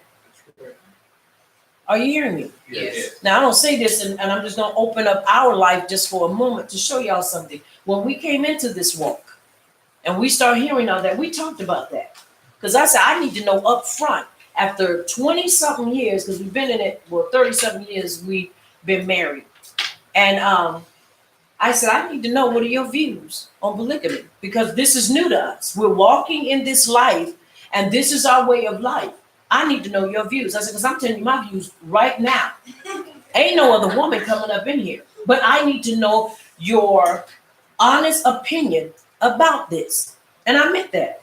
I said, what are your views? And he told me, he said, no, I don't want another issue. I said, you sure now? You ain't just telling me that, because you know me, right? He said, no, I am truthful with you. I'm telling you the truth. Because you need to know these things up front. Are y'all following me? Yes. Why? Because you're going to tell me that now we're in truth. And because we're in truth, now our relationship after all these years is going to be put on the rocks because of that what is acceptable. Now watch this. And just because it may be permissible does not mean it's under his perfect will. You have a permissive will and you have a perfect will. Just because something is allowed does not mean that it is under Abba Yahuwah's perfect will. Right. And so this is important for us to understand. Very important for us to understand. We had that talk. because I wanted to know. I even talked with my sons about it. I even talked with my daughters about it. Why? Because we need to know up front, what is your stand? Right. Do you believe in polygamy? And if so, why? Why? What is your stand? We need to know these things, because if not, coming in the truth, now people will take it. And let me tell you something, many homes have been destroyed based upon this very thing right here, polygamy. Because you have had people married for years, and it was all about the issue they had. The next thing they know, months after being in truth, they're being bombarded by their ish with questions and saying, well, I think I want another issue. Flooring their wives with these questions and even with these desires. Sending women in emotional when it's all said and done, you come in with the wrong idea. Because in order to really want somebody to walk with you, you have to learn them. Right. See, that lets you know when people really want this because they want a relationship, and then when they only in it because for sex. And I'm just going to tell it like it is. Because you courted the woman or the issue, you married. Right. Right. You walked with her. You pursued her. You basically you chased her. That fox and hound thing. Are y'all following me? Yes. I'm the fox, he's the hound. He still got to chase. You don't ever lose the chase. Why? Because that's what keeps your marriage on fire. Are you following me? Yes. You didn't understand? We ain't no old dogs now. But you got to understand, once again, the importance. Because watch this. You're going to either learn it from me or you're going to learn it from somebody else. And that's the truth. But I know how to put it in a manner that is tactful and tasteful. Because understand, you didn't get here by osmosis. That's right. That's right. And that's the truth. It is the truth. Now, once again, what I am saying to you is the importance of not losing that fire in a relationship. That's right. Don't let yourself get bored with one another to where now you feel like, oh, I guess somebody else has to come into the picture. Oh, no, I don't think so. Because I'm like the song, first Shaka Khan sung it. I am every woman, and I ain't schizophrenic either. I am in my right mind. I am in my Torah mind. Are y'all following me? Yes. And it is so. Yes, sir. Y'all better understand what I'm saying to you. Because if not, you will take this mentality that has been pushed out there. Well, we got to have a person for this. Look, you can take care of the children, you can take care of the home, and then you can also have your own business at home. Yes. You could be all that and some. You ain't got to be sitting here, well, I got to take care of these children. I ain't got but one, and they about to drive me crazy, and I'm trying to go to work. You don't even have to leave your home with all the opportunities that present itself for you to be at home and still work and bring home the bacon, the chicken bacon, the beef bacon, the beef bacon. Are you following me? Yes. So it's important to understand. So it's very important for us to understand. Don't lose that. And never ever feel you have to put somebody in a position that you feel you can't fulfill. Because you have to understand, if you're with them, it is because they chose you and you accepted that and you chose them as well. And together you can make things happen. Are y'all following me? That's important. Very important, because like I say, you have to understand many things are put out there to make women feel you can't. Let me tell you something. It was done the wrong way, because the way the person came and said, she said men were stupid. Men are not stupid at all. Are you following me? Yes. Men are highly intelligent. And Ibra men of the most intelligent men walk the face of the earth. I have a very intelligent ish. Are y'all following me? Yes. Very intelligent, very strong. He's not weak at all. And just because you don't see him doesn't mean that he's not a major part of my life. He's a very major part of my life. Are y'all following me? Yes. He speaks different languages. He's able to adapt to situations. He's able to talk. Are you hearing me? Yes. He's able to deal with people in all walks of life. So understand something. Once again, when we chose each other, we understood one another's strengths and we understood one another's weaknesses. We complement that. Are y'all following me? Yes. I am who I am. He is who he is. Our music tastes are different. Very different.